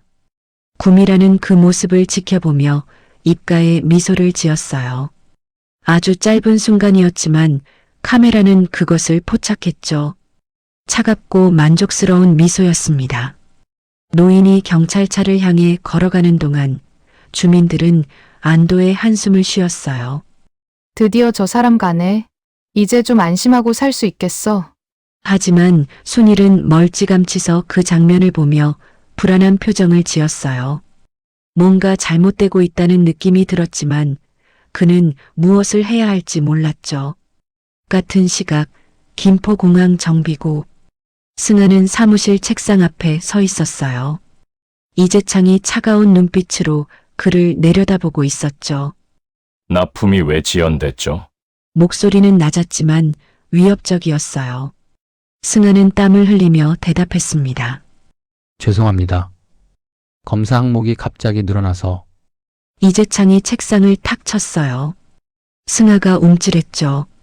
변명 듣고 싶지 않아요. 내일까지 안 되면 당신 팀 전체 계약 해지입니다. 알아들었어요? 목소리가 차갑게 떨어졌어요. 승아는 고개를 숙이며 대답했죠. 알겠습니다. 이재창은 더 이상 말하지 않고 자리를 떠났어요. 승아는 그 자리에 한참을 서 있었습니다. 주머니 속 휴대폰이 무겁게 느껴졌어요. 그 안에 저장된 영상이 계속 신경 쓰였죠. 오후 3시 경찰서 보호실. 노인은 차가운 의자에 앉아 있었어요. 경찰관이 서류를 작성하며 물었죠. 성함이 어떻게 되세요? 노인은 대답하지 않았어요. 경찰관이 다시 물었습니다. 주소는요? 연락할 가족이라도 있으세요? 여전히 침묵이었어요. 경찰관은 한숨을 내쉬며 서류를 내려놓았죠. 할아버지 이러시면 저희도 어쩔 수 없어요. 신원 확인이 안 되면 보호시설로 보낼 수밖에 없습니다. 노인은 고개를 숙인 채 아무 말도 하지 않았어요. 하지만 그의 주먹은 꽉 쥐어져 있었죠. 손톱이 손바닥을 파고들 정도로 세게요. 저녁 6시 구미라의 집. 이재창이 도착했어요. 그는 거실 소파에 앉아 구미라에게 물었죠. 그 노숙자 처리됐어? 구미라는 와인 잔을 들며 고개를 끄덕였어요. 경찰이 데려갔어? 이제 신경 쓸 거 없어. 목소리는 태연했지만 이재창은 미심쩍은 표정을 지었어요. 확실해. 다시 돌아올 수도 있잖아. 구미라는 픽 웃으며 대답했어요. 돌아와 봤자 소용없어. 이미 주민들이 다 신고했으니까 다음에 또 나타나면 바로 또 잡혀가. 이재창은 만족스러운 표정을 지으며 고개를 끄덕였어요. 두 사람은 와인 잔을 부딪혔죠. 하지만 카메라는 그들의 얼굴에 드리워진 그림자를 포착했습니다. 밤 9시 경찰서.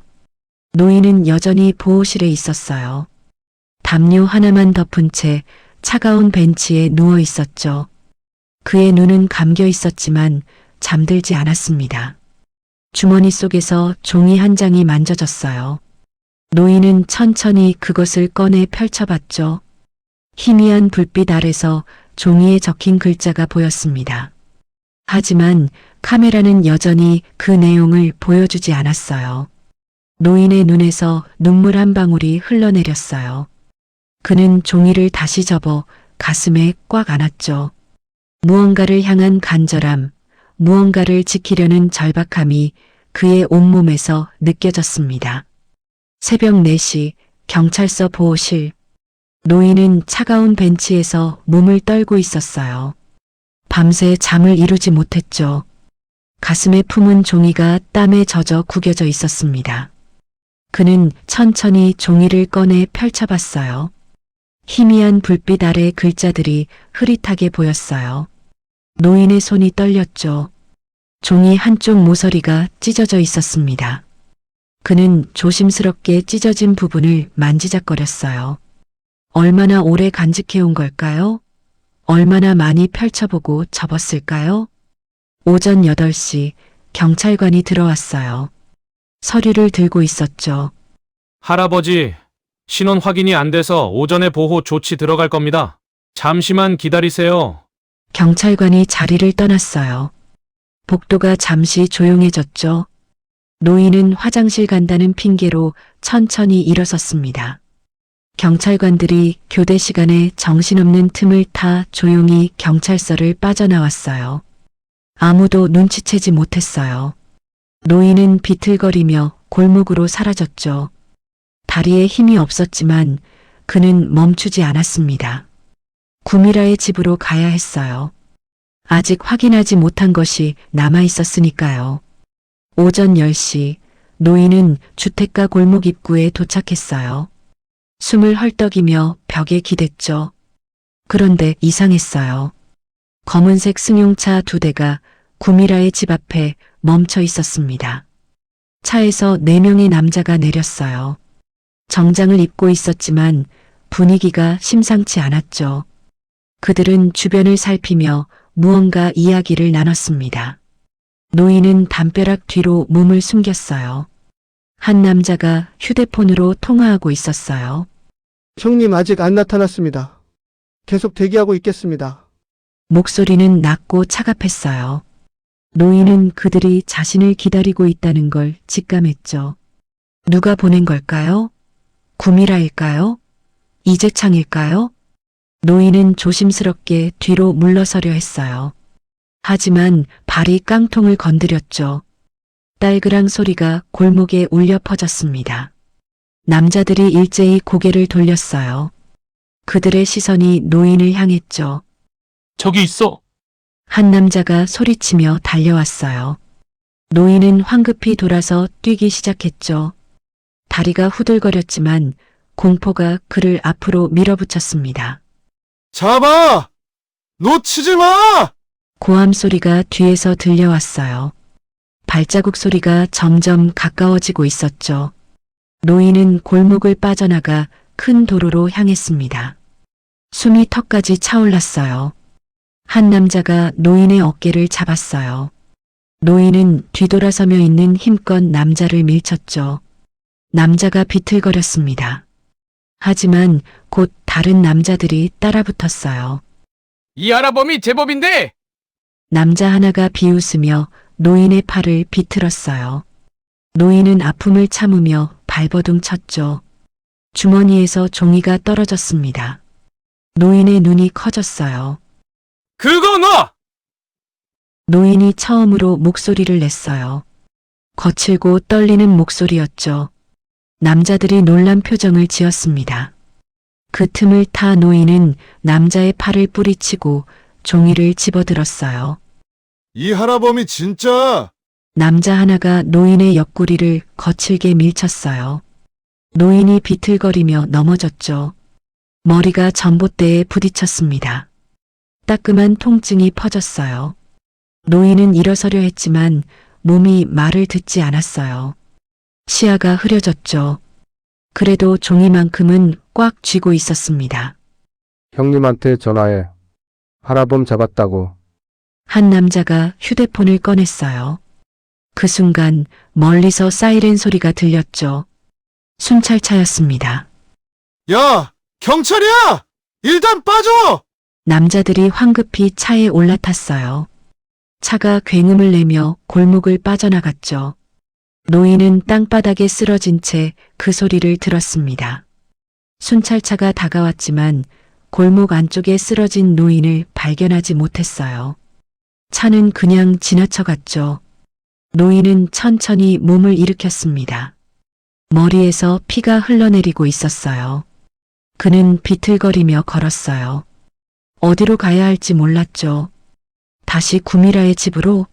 아니면 다른 곳으로? 하지만 다리가 방향을 정해 주었습니다. 그냥 앞으로만 걸었어요. 오후 2시 노인은 재래시장 골목에 도착했어요. 사람들이 분주하게 오가고 있었죠. 생선 비린내와 과일 향이 뒤섞여 있었습니다. 노인은 한적한 골목 구석으로 몸을 숨겼어요. 낡은 상자들이 쌓여 있는 곳이었어요. 노인은 상자 뒤로 몸을 기댔죠. 옆구리가 욱신거렸고 머리에서는 피가 계속 흘러내렸습니다. 손수건으로 머리를 감쌌지만 금세 피로 물들었어요. 그는 종이를 꺼내 펼쳐봤어요. 피 묻은 손으로 조심스럽게 만졌죠. 글자들이 희미하게 보였습니다. 그의 눈에서 눈물이 흘러내렸어요. 미안해. 정말 미안해. 작은 목소리가 새어나왔어요. 누구에게 하는 말일까요? 무엇이 미안한 걸까요? 노인은 종이를 가슴에 꽉 안았어요. 그리고 천천히 눈을 감았죠. 의식이 흐려지기 시작했습니다. 통증도 점점 멀어져 갔어요. 시장 골목에는 여전히 사람들의 소리가 들렸어요. 장사꾼들의 호객 소리, 손님들의 흥정 소리, 오토바이 엔진 소리. 하지만 노인의 귀에는 아무것도 들리지 않았죠. 그는 상자 뒤에 쓰러진 채 잠들어 갔어요. 손에는 여전히 종이가 쥐어져 있었습니다. 피와 땀으로 범벅이 된 종이였지만 그는 끝까지 놓지 않았어요. 저녁 5시 시장 골목은 점점 조용해지고 있었어요. 상인들이 하나둘 가게 문을 닫기 시작했죠. 하지만 상자 뒤에 쓰러진 노인을 아무도 발견하지 못했습니다. 어둠이 내려앉고 있었어요. 노인의 숨소리는 점점 더 약해지고 있었죠. 그의 손에 쥐어진 종이만이 마지막 희망처럼 빛나고 있었습니다. 구미라의 집에서는 불빛이 환하게 켜져 있었어요. 이재창과 구미라가 거실에서 와인을 마시고 있었죠. 그들은 웃고 있었습니다. 차갑고 날카로운 웃음이었어요. 모든 것이 끝난 것처럼 보였어요. 노인은 완전히 무너졌고 위험한 자들은 여전히 승리하고 있었죠. 하지만 정말로 끝난 걸까요? 새벽 5시 반, 순일은 야간 순찰을 마치고 집으로 가는 길이었어요. 시장 골목을 지나가다가 이상한 느낌이 들었죠. 상자 더미 뒤에서 무언가 움직이는 것 같았습니다. 거기 누구세요? 순일은 조심스럽게 다가갔어요. 상자를 치우자 쓰러진 노인이 보였죠. 그 노인이었습니다. 자신이 재킷을 빌려줬던 그 할아버지요. 할아버지, 순일은 황급히 노인을 흔들었어요. 노인의 머리에서 피가 흘러 얼굴을 덮고 있었죠. 손수건은 이미 피로 범벅이었습니다. 순일은 노인의 맥박을 확인했어요. 약하지만 뛰고 있었죠. 할아버지, 정신 차리세요. 순일은 노인의 뺨을 가볍게 두드렸어요. 노인의 눈꺼풀이 미세하게 떨렸습니다. 순일은 재빨리 휴대폰을 꺼냈죠. 119를 누르려다가 멈췄어요. 병원에 가면 또 보호 조치로 끌려갈 거야. 그럼 또 저 사람들한테. 순일은 노인의 찢어진 옷과 멍든 옆구리를 봤어요. 누군가한테 맞은 게 분명했죠. 그는 결심을 했습니다. 할아버지, 제가 집으로 모셔갈게요. 조금만 참으세요. 순일은 노인을 조심스럽게 업었어요. 생각보다 가벼웠습니다. 뼈만 남은 것 같았죠. 그는 천천히 걸어 자신의 원룸으로 향했어요. 15분 후 순일의 집. 그는 노인을 작은 침대에 눕혔어요. 그리고 옷장에서 구급상자를 꺼냈죠. 경비 일을 하면서 항상 준비해둔 것이었습니다. 할아버지, 옷 좀 벗겨야 해요. 상처 확인해야 하니까요. 순일은 조심스럽게 노인의 더러운 셔츠를 벗겼어요. 옆구리에 시퍼런 멍이 크게 들어 있었죠. 갈비뼈가 금이 갔을 수도 있었습니다. 이런. 순일은 입술을 깨물며 먼저 따뜻한 물에 수건을 적셨어요. 노인의 얼굴부터 닦아내기 시작했죠. 피와 때가 묻어나왔습니다. 수건을 여러 번 헹궈가며 천천히 닦았어요. 얼굴을 닦아내자 노인의 모습이 드러났어요. 주름 깊은 얼굴이었지만 온화해 보이는 인상이었죠. 순일은 머리의 상처를 확인했습니다. 찢어진 곳이 3곳이나 됐어요. 소독부터 해야겠어. 순일은 소독약을 거즈에 묻혔어요. 상처에 대는 순간 노인의 몸이 움찔했죠. 아프죠? 조금만 참으세요. 순일은 최대한 부드럽게 상처를 소독했어요. 피가 아직 조금씩 배어나오고 있었죠. 그는 지혈제를 바르고 거즈로 상처를 덮었습니다. 그리고 붕대로 머리를 감쌌어요. 이렇게 조금씩 감아야 해요. 순일의 손놀림은 조심스러웠어요. 붕대가 너무 조이지도 헐렁하지도 않게 적당한 힘으로 감아 나갔죠. 이마 부분은 2겹으로 감아 더 든든하게 했습니다. 됐어요. 이제 옆구리 볼게요. 순일은 멍든 옆구리를 살펴봤어요. 손가락으로 가볍게 눌러보며 골절 여부를 확인했죠. 다행히 뼈는 부러지지 않은 것 같았습니다. 타박상이네요. 연고 발라드릴게요. 순일은 타박상 연고를 손에 짜냈어요. 그리고 노인의 옆구리에 조심스럽게 발랐죠. 원을 그리듯 천천히 문질렀습니다. 노인의 얼굴이 미세하게 찡그려졌어요. 아프시죠? 그래도 이거 바르면 멍이 빨리 가라앉아요. 순일은 멍든 부위 전체에 연고를 발랐어요. 손바닥으로 가볍게 두드려가며 흡수시켰죠. 그리고 깨끗한 거즈로 덮고 반창고로 고정했습니다. 할아버지, 팔도 다친 것 같은데 노인의 팔목에도 찰과상이 있었어요. 넘어지면서 생긴 상처 같았죠. 순일은 물로 상처를 씻어내고 소독약을 발랐습니다. 노인의 손이 떨렸어요. 괜찮아요. 다 끝나가요. 순일은 상처에 연고를 바르고 밴드를 붙였어요. 작은 상처 하나하나 빠짐없이 처리했죠. 손톱 밑에 박힌 때까지 닦아냈습니다. 이제 옷 입혀드릴게요. 순일은 자신의 옷장에서 깨끗한 티셔츠를 꺼냈어요. 노인에게 조심스럽게 입혔죠. 조금 큰 사이즈였지만 따뜻해 보였습니다.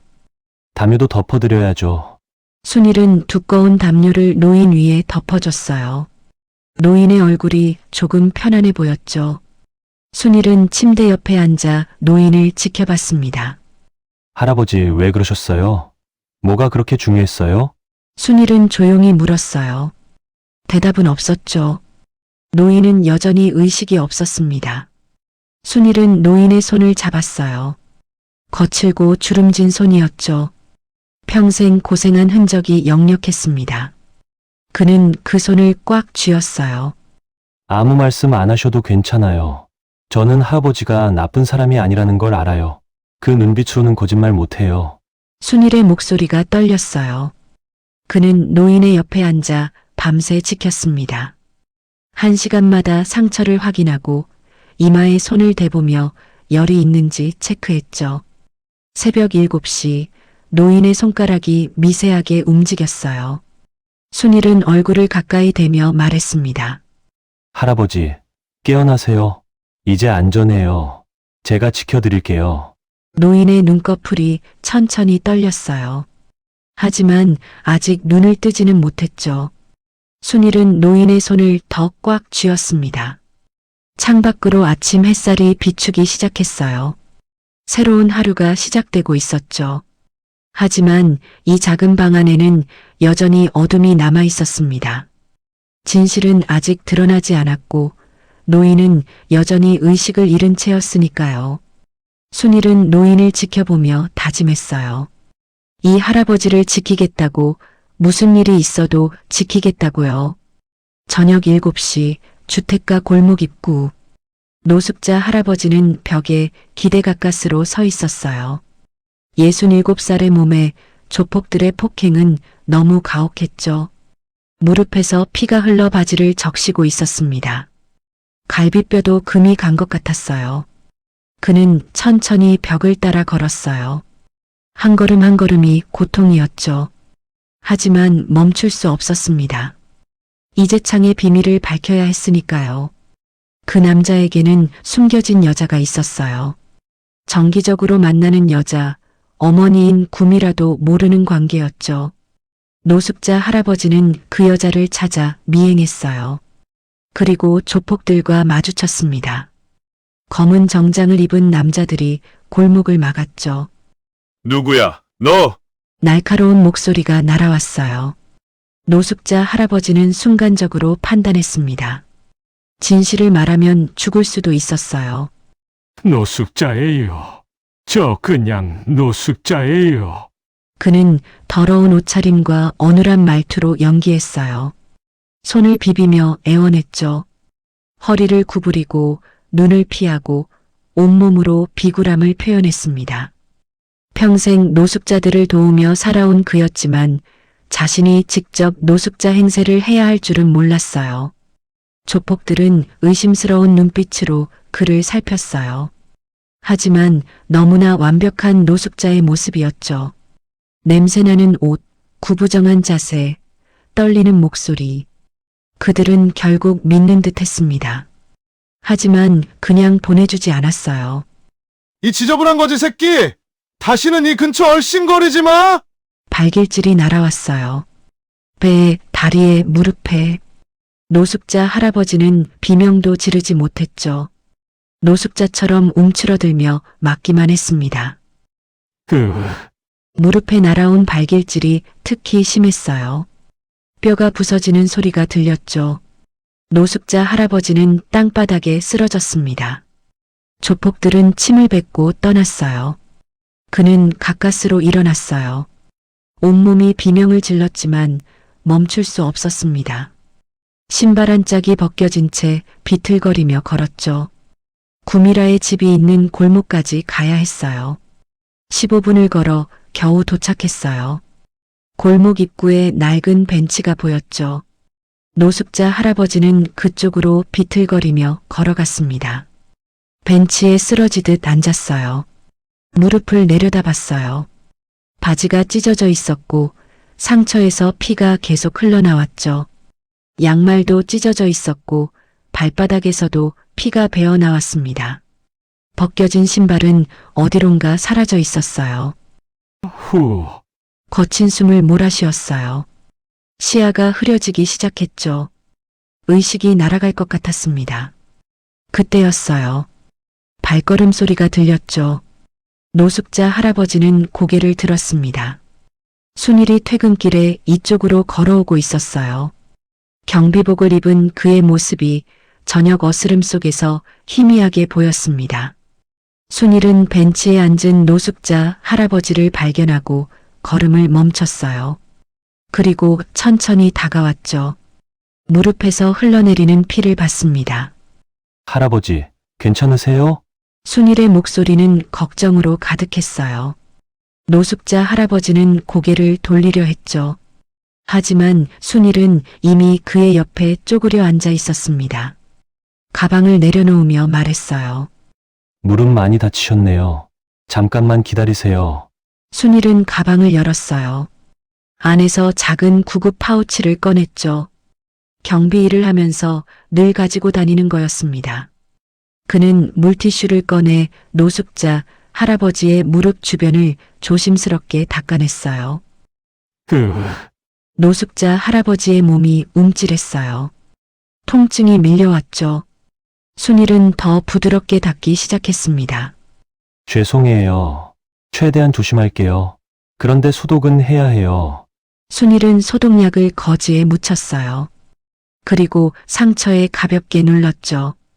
노숙자 할아버지가 이를 악물었습니다. 따끔거렸지만 순일의 손길은 한결같이 조심스러웠어요. 조금만 참으세요. 거의 다 했어요. 순일은 상처를 깨끗이 소독하고 연고를 발랐어요. 타박상 연고였죠. 그리고 큰 밴드로 상처를 덮었습니다. 무릎 전체를 감쌀 만큼 큰 밴드였어요. 다른 데도 다치신 곳 없으세요? 순일이 물었어요. 노숙자 할아버지는 고개를 저었죠. 하지만 순일은 주변을 둘러봤습니다. 신발 한 짝이 없는 게 보였어요. 그는 주변을 살피다가 멀리 떨어진 곳에서 신발을 발견했죠. 순일은 신발을 주워 노숙자 할아버지 앞에 무릎 꿇고 앉았어요. 신발 신겨드릴게요. 그는 노숙자 할아버지의 발을 조심스럽게 들어 올렸어요. 찢어진 양말 사이로 상처가 보였죠. 순일은 먼저 물티슈로 상처를 닦아냈습니다. 그리고 작은 밴드를 붙였어요. 발바닥의 상처까지 하나하나 치료했죠. 노숙자 할아버지는 한마디도 하지 못했어요. 그저 순일의 모습을 바라볼 뿐이었죠. 누군가 자신의 발을 이렇게 정성스럽게 치료해 준 게 언제였을까요? 기억도 나지 않았습니다. 순일은 상처를 모두 치료한 후 신발을 신겨줬어요. 끈까지 꼼꼼하게 묶어줬죠. 이제 괜찮으세요? 천천히 걸으시면 될 거예요. 순일은 일어서려다가 멈췄어요. 그는 잠시 망설이다가 지갑을 꺼냈죠. 안에서 구겨진 5만 원짜리 한 장을 꺼냈습니다. 월급날까지 아껴두려던 돈이었어요. 순일은 돈을 노숙자 할아버지의 손에 쥐어줬어요. 따뜻한 밥이라도 드세요. 오늘 밤은 누구도 믿지 말고 몸부터 추스세요. 목소리가 떨렸어요. 순일의 눈가가 붉어졌죠. 그는 더 이상 말하지 않고 일어섰습니다. 뒤돌아보지 않고 걸어갔어요. 하지만 몇 걸음 가지 못하고 멈춰섰죠. 할아버지, 힘내세요. 세상이 다 나쁜 사람만 있는 건 아니에요. 순일은 그 말을 남기고 사라졌어요. 그의 뒷모습에서 울컥한 감정이 느껴졌습니다. 노숙자 할아버지는 손에 쥔 5만 원을 바라봤어요. 종이가 손 안에서 구겨졌어요. 노숙자 할아버지의 눈에서 눈물이 흘러내렸죠. 뜨거운 눈물이었습니다. 그는 얼마나 오랫동안 누군가의 따뜻함을 느껴보지 못했을까요? 이재창을 추적하면서 더러운 비밀을 파헤치면서 그는 점점 사람이 아닌 무언가가 되어가고 있었어요. 복수에만 집중한 나머지 자신이 사람이라는 걸 잊어가고 있었죠. 하지만 이 순간 순일의 따뜻한 손길이 그를 다시 사람으로 만들어줬어요. 자신도 누군가에게 따뜻함을 받을 자격이 있는 사람이라는 걸 깨달았습니다. 노숙자 할아버지는 5만 원을 꽉 쥐었어요. 그리고 천천히 일어섰죠. 무릎이 아팠지만 마음은 이상하게 가벼웠습니다. 끝까지 가야겠어.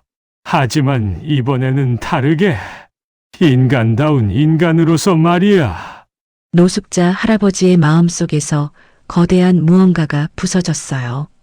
복수만을 위한 차가운 마음이 깨지고 새로운 결심이 피어올랐죠.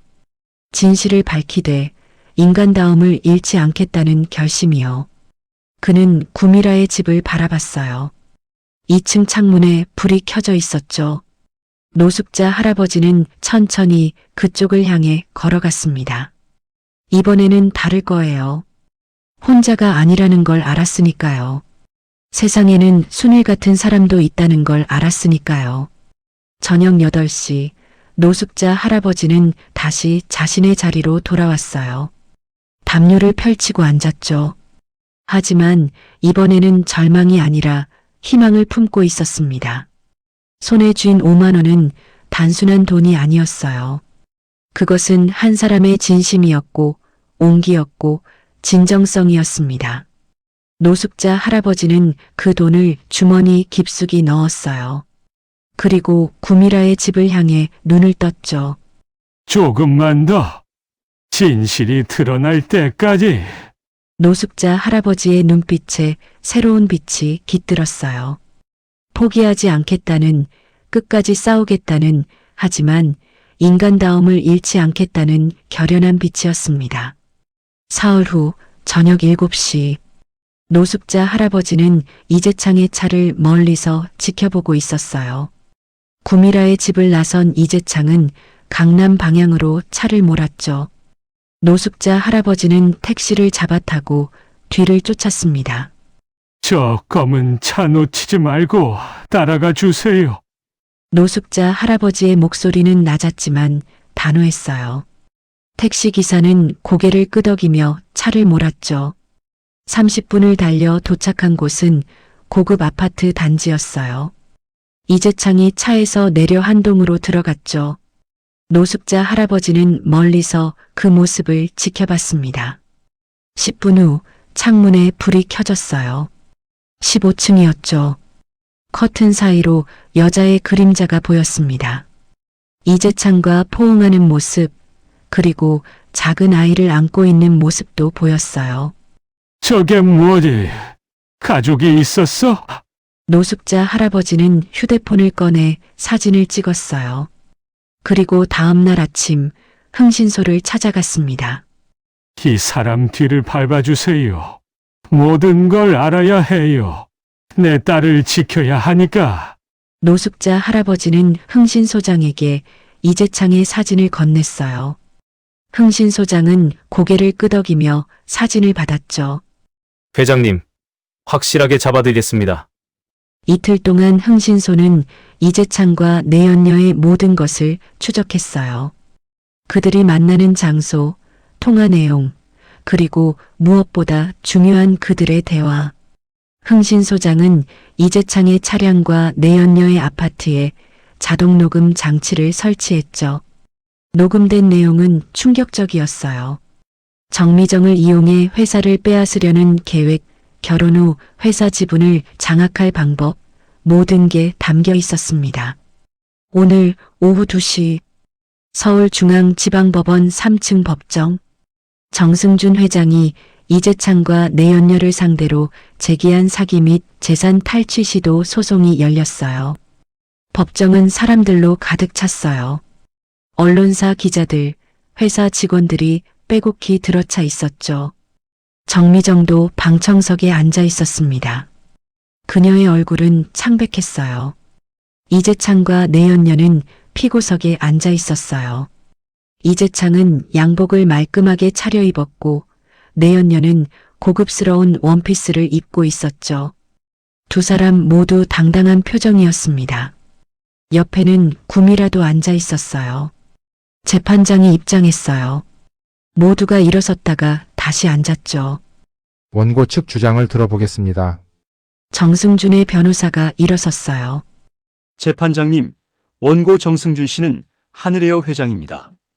8개월 전 피고 이재창 씨는 원고의 딸 정미정 씨에게 접근해 결혼을 전제로 교제를 시작했습니다. 하지만 그 목적은 사랑이 아니라 회사를 탈취하기 위함이었습니다. 변호사의 목소리는 단호했어요. 이재창의 변호사가 벌떡 일어났죠. 재판장님, 이는 명예훼손입니다. 이재창 씨는 정미정 씨를 진심으로 사랑합니다. 재판장이 손을 들어 제지했어요. 증거를 제시하시죠. 정승준의 변호사가 USB를 제출했어요. 직원이 USB를 컴퓨터에 꽂았죠. 스피커에서 소리가 흘러나왔어요. 여자의 날선 목소리였습니다. 그 회장 딸이 멍청하니까 이용하라고 했잖아. 회사만 넘어오면 걔는 버리면 되고. 법정이 숨소리조차 멈춘 듯 조용해졌어요. 이어서 이재창의 낮은 목소리가 들렸죠. 조용히 해. 계획대로만 가면 회사는 내 거야. 결혼해서 이사회 참여권 얻고 서서히 지분 넘겨받으면 돼. 정미정의 얼굴이 새하얗게 변했어요. 그녀는 손으로 입을 막았죠. 이재창은 당황한 표정으로 일어서려 했지만 재판장이 제지했습니다. 여자의 목소리가 다시 들렸어요. 우리 아들 때문에라도 이거 성공해야 해. 내가 회장 되면 우리 애가 후계자야. 정미정 같은 년은 쓸모없어지면 쫓아내면 되고. 이재창의 목소리가 이어졌어요. 알아. 그러니까 지금은 참아. 정미정이 완전히 믿을 때까지 연기하는 거야. 결혼하고 1년만 참으면 회사 경영권 과반수 넘어와. 그럼 어머니랑 함께 정미정 몰아내고 우리가 모두 장악하는 거지. 녹음이 계속됐어요. 근데 그 노숙자 할아버지는 뭐야? 계속 집 앞에서 어슬렁거리잖아. 걱정 마. 우리 어머니가 알아서 처리할 거야. 조폭들 시켜서 좀 두들겨 패면 알아서 사라질 거야. 회장이 뭔 짓을 하는지 모르겠지만 신경 쓸 필요 없어. 그럼 회사 이름도 바꿀 거야? 당연하지. 하늘의 어는 없애고 새로운 이름으로. 그리고 너랑 우리 아들 이름으로 지분 다 옮기는 거야. 우리 3년 동안 잘 준비했잖아. 녹음이 끝났어요. 법정 안의 공기는 무너져 있었죠. 이재창은 얼굴이 잿빛으로 질렸고 내연녀는 입술을 깨물고 있었습니다. 구미라는 의자를 붙잡고 고개를 숙였어요. 정승준의 변호사가 다시 말했어요. 재판장님, 추가 증거가 있습니다. 피고 이재창 씨와 내연녀는 3년 전부터 관계를 맺었고 그 사이에 3살 된 아들이 있습니다. DNA 검사 결과와 출생증명서, 그리고 두 사람이 함께 거주하는 아파트 계약서도 여기 있습니다. 변호사는 서류 뭉치를 제출했어요. 재판장이 서류를 하나하나 확인하며 고개를 끄덕였죠. 피고 이재창 씨는 정미정 씨를 만나기 2년 전부터 다른 여자와 동거하며 자녀까지 두었군요. 그리고 정미정 씨에게 접근한 지 8개월 만에 결혼을 약속하며 회사를 탈취하려 했습니다. 재판장의 목소리는 차가웠어요. 이는 명백한 사기이며 재산 탈취 시도입니다. 원고 승소로 판결합니다. 피고 이재창과 내연녀에게 징역 10년을 선고하며 피해자에게 배상금 50억 원을 지급하라고 명합니다. 망치 소리가 법정에 울려 퍼졌어요. 이재창과 내연녀는 그 자리에 주저앉았죠. 구미라는 아들의 팔을 붙잡고 흔들었지만 이미 모든 게 끝났습니다. 방청석에서 노숙자 할아버지가 천천히 일어섰어요. 그는 더러운 모자를 벗었죠. 사람들의 시선이 그에게 쏠렸습니다. 그의 딸 정미정도 그를 바라봤어요.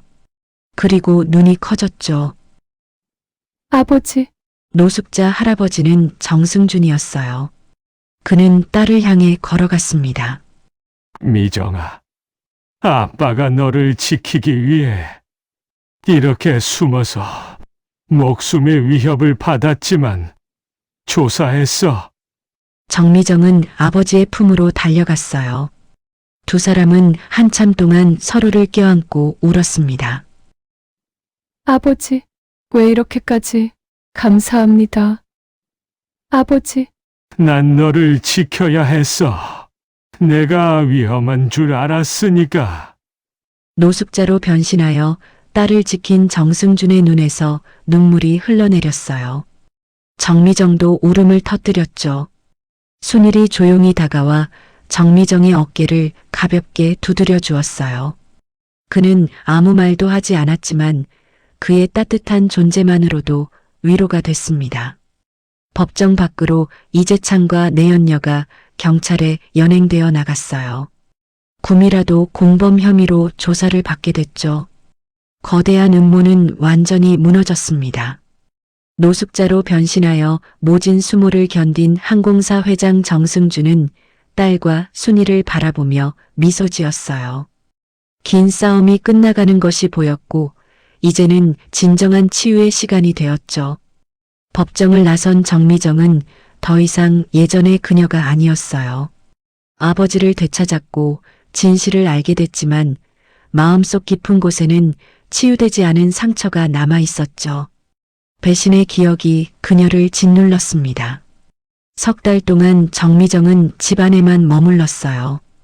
회사도 나가지 않았고 사람도 만나지 않았죠. 아버지인 정승준이 걱정스러운 눈으로 그녀를 지켜봤습니다. 순일은 매일 저녁 회사를 나서면서 정미정을 떠올렸어요. 그녀가 괜찮은지, 밥은 먹고 있는지. 하지만 연락할 수 없었습니다. 어느 날 정미정은 결심했어요. 한국을 떠나기로요. 새로운 곳에서 다시 시작하고 싶었습니다. 아버지, 저 미국으로 가려고 해요. 거기서 공부도 하고 마음도 정리하고 싶어요. 정승준은 슬픈 표정으로 딸을 안아주었어요. 그래, 미정아. 내가 필요한 시간을 가져. 아빠는 언제든 여기 있을게. 정미정은 순일에게도 알려야 했어요. 하지만 직접 만날 용기가 나지 않았죠. 짧은 편지를 썼습니다. 순일 씨, 저 잠시 떠나려고 해요. 언제 돌아올지 모르겠어요. 그동안 감사했어요. 편지를 받은 순일은 한참 동안 멍하니 앉아 있었어요. 회사 경비실에서 야간 근무를 서는 동안 계속 편지를 들여다봤죠. 그리고 천천히 펜을 들었습니다. 이틀 후 인천공항 3층 출국장. 정미정은 큰 캐리어를 끌고 서 있었어요. 아버지가 배웅을 나왔죠. 출국 수속을 마치고 게이트로 향하던 정미정에게 공항 직원이 다가왔어요. 정미정 고객님이신가요? 편지 전달 부탁받았습니다. 하얀 봉투였어요. 정미정은 떨리는 손으로 봉투를 받았죠. 순일의 글씨였습니다. 벤치에 앉아 편지를 열었어요. 미정 씨, 제 마음을 글로 전하는 게 서툴지만 꼭 말하고 싶었어요. 미정 씨를 처음 본 순간부터 제 마음은 미정 씨 곁에 머물러 있었어요. 법정에서 무너지던 미정 씨를 봤을 때 제 가슴도 함께 무너졌어요. 하지만 동시에 알았어요. 이 사람을 평생 지켜주고 싶다고요. 미정 씨가 떠나신다는 소식을 듣고 가슴이 아팠어요. 하지만 붙잡지 않을 거예요. 미정 씨에게 필요한 시간이니까요. 저는 여기서 기다릴게요. 1년이 걸리든 5년이 걸리든 10년이 걸리든요. 제 진심은 미정 씨의 영혼과 하나가 되어 언제나 미정 씨 곁에 머물러 있을 거예요. 미정 씨를 영원히 사랑해요. 제가 진정으로 사랑하는 미정 씨를 반려자로 만나 한평생을 함께하고 존중하며 지켜드리는 게 저의 꿈이에요. 다른 여자는 필요하지 않아요. 난 미정 씨뿐이에요. 천천히 다녀오세요. 영원히 사랑해요, 미정 씨. 정미정의 눈에서 눈물이 쏟아져 내렸어요. 편지를 가슴에 꽉 안았죠. 한참을 울고 나서 비행기에 올랐습니다. 미국에 도착한 첫 주 금요일, 정미정은 작은 아파트 우편함에서 하얀 봉투를 발견했어요. 순일의 편지였습니다. 미정 씨, 잘 도착하셨나요? 저는 오늘도 미정 씨를 생각하며 근무했어요. 회사 로비를 지나갈 때마다 미정 씨가 보이는 것 같아요. 정미정은 눈물을 흘리며 답장을 썼어요. 그렇게 매주 금요일마다 편지가 오갔습니다. 순일은 매주 금요일 밤 빠짐없이 편지를 썼어요. 회사 경비실 책상에 앉아 한자 정성스럽게 적었죠. 회사에서 있었던 일, 날씨 이야기, 그리고 정미정을 향한 마음. 서툰 글씨였지만 진심이 담겨 있었습니다. 미정 씨, 오늘 비가 왔어요. 미정 씨는 비 맞고 있지 않나요? 미정 씨, 오늘 회사 앞 벚꽃이 폈어요. 미정 씨와 함께 보고 싶어요. 미정 씨, 오늘도 미정 씨를 사랑해요. 정미정도 매주 답장을 보냈어요. 처음에는 짧은 문장들이었지만 시간이 지날수록 편지는 길어졌습니다. 순일 씨, 오늘 학교에서 좋은 일이 있었어요. 순일 씨한테 말하고 싶었어요. 순일 씨 편지가 제 하루의 유일한 기쁨이에요. 순일 씨, 저도 순일 씨를 사랑해요. 5년 동안 700통의 편지가 오갔어요. 순일은 매주 금요일 밤 경비실 책상에 앉아 편지를 썼습니다. 정미정은 매주 월요일 아침 순일의 편지를 읽으며 하루를 시작했어요. 4년째 되던 해 크리스마스, 정미정의 편지가 조금 달랐어요. 순일 씨, 저 이제 돌아갈 준비가 된 것 같아요. 5년 동안 저를 기다려주셔서 감사해요. 순일 씨 덕분에 다시 설 수 있었어요. 곧 만나요. 순일은 편지를 읽고 눈물을 흘렸어요. 기쁨의 눈물이었죠. 그는 그날 밤 가장 긴 답장을 썼습니다. 5년 후 어느 봄날 인천공항 입국장. 게이트가 열리고 사람들이 쏟아져 나왔어요. 순일은 손을 꽉 쥔 채 서 있었습니다. 그리고 드디어 정미정이 모습을 드러냈어요. 예전보다 조금 성숙해진 얼굴이었지만 웃을 때만큼은 변함없는 눈빛이었죠. 순일과 정미정의 시선이 마주쳤어요. 두 사람은 멈춰섰죠. 그리고 천천히 서로를 향해 걸어갔습니다. 정미정이 먼저 달려왔어요. 순일의 품에 안겼죠. 두 사람은 한참 동안 아무 말 없이 서로를 껴안고 있었습니다. 기다려줘서 고마워요. 정미정의 목소리가 떨렸어요. 순일은 그녀를 더 꽉 안았죠. 당연한 거예요. 제가 사랑하는 사람이니까. 정미정이 고개를 들어 순일을 바라봤어요. 눈물이 뺨을 타고 흘러내렸지만 이번에는 기쁨의 눈물이었죠. 저도 사랑해요. 5년 동안 순일 씨 편지가 저를 살게 했어요. 700통 모두 간직했어요. 순일은 미소 지으며 정미정의 눈물을 닦아줬어요. 그리고 두 사람은 다시 포옹했습니다. 1년 후 봄, 작은 교회에서 결혼식이 열렸어요. 정미정은 하얀 드레스를 입고 순일은 단정한 양복을 입고 서 있었습니다. 정승주는 딸의 손을 잡고 걸었어요. 행복해라. 미정아. 네, 아버지. 이제 정말 행복할 거예요? 목사가 물었어요. 신부 정미정 씨, 이 남자를 평생의 반려자로 맞이하시겠습니까? 네, 맹세해요. 신랑 강순일 씨, 이 여자를 평생의 반려자로 맞이하시겠습니까? 네, 맹세해요. 두 사람은 키스했어요. 하객들의 박수가 터져 나왔습니다. 신혼집 거실벽에는 순일이 보낸 첫 편지가 액자에 담겨 있었어요. 그리고 그 옆에는 700통의 편지가 예쁜 상자에 담겨 있었죠. 이걸 다 보관했어요? 순일이 놀라며 물었어요. 정미정은 고개를 끄덕였죠. 제 인생에서 가장 소중한 거예요. 매주 금요일마다 도착하는 순일 씨의 사랑이었으니까요. 순일은 정미정을 꽉 안아주었어요. 긴 기다림 끝에 마침내 서로에게 닿은 두 사람이었습니다. 창밖으로 봄 햇살이 따스하게 비춰왔어요. 아픔을 이겨낸 사랑, 기다림으로 완성된 사랑이 드디어 꽃을 피웠습니다. 여러분의 다양하고 인생의 깊은 숨은 사연을 댓글로 말씀해 주시고 위로받으시길 소망합니다.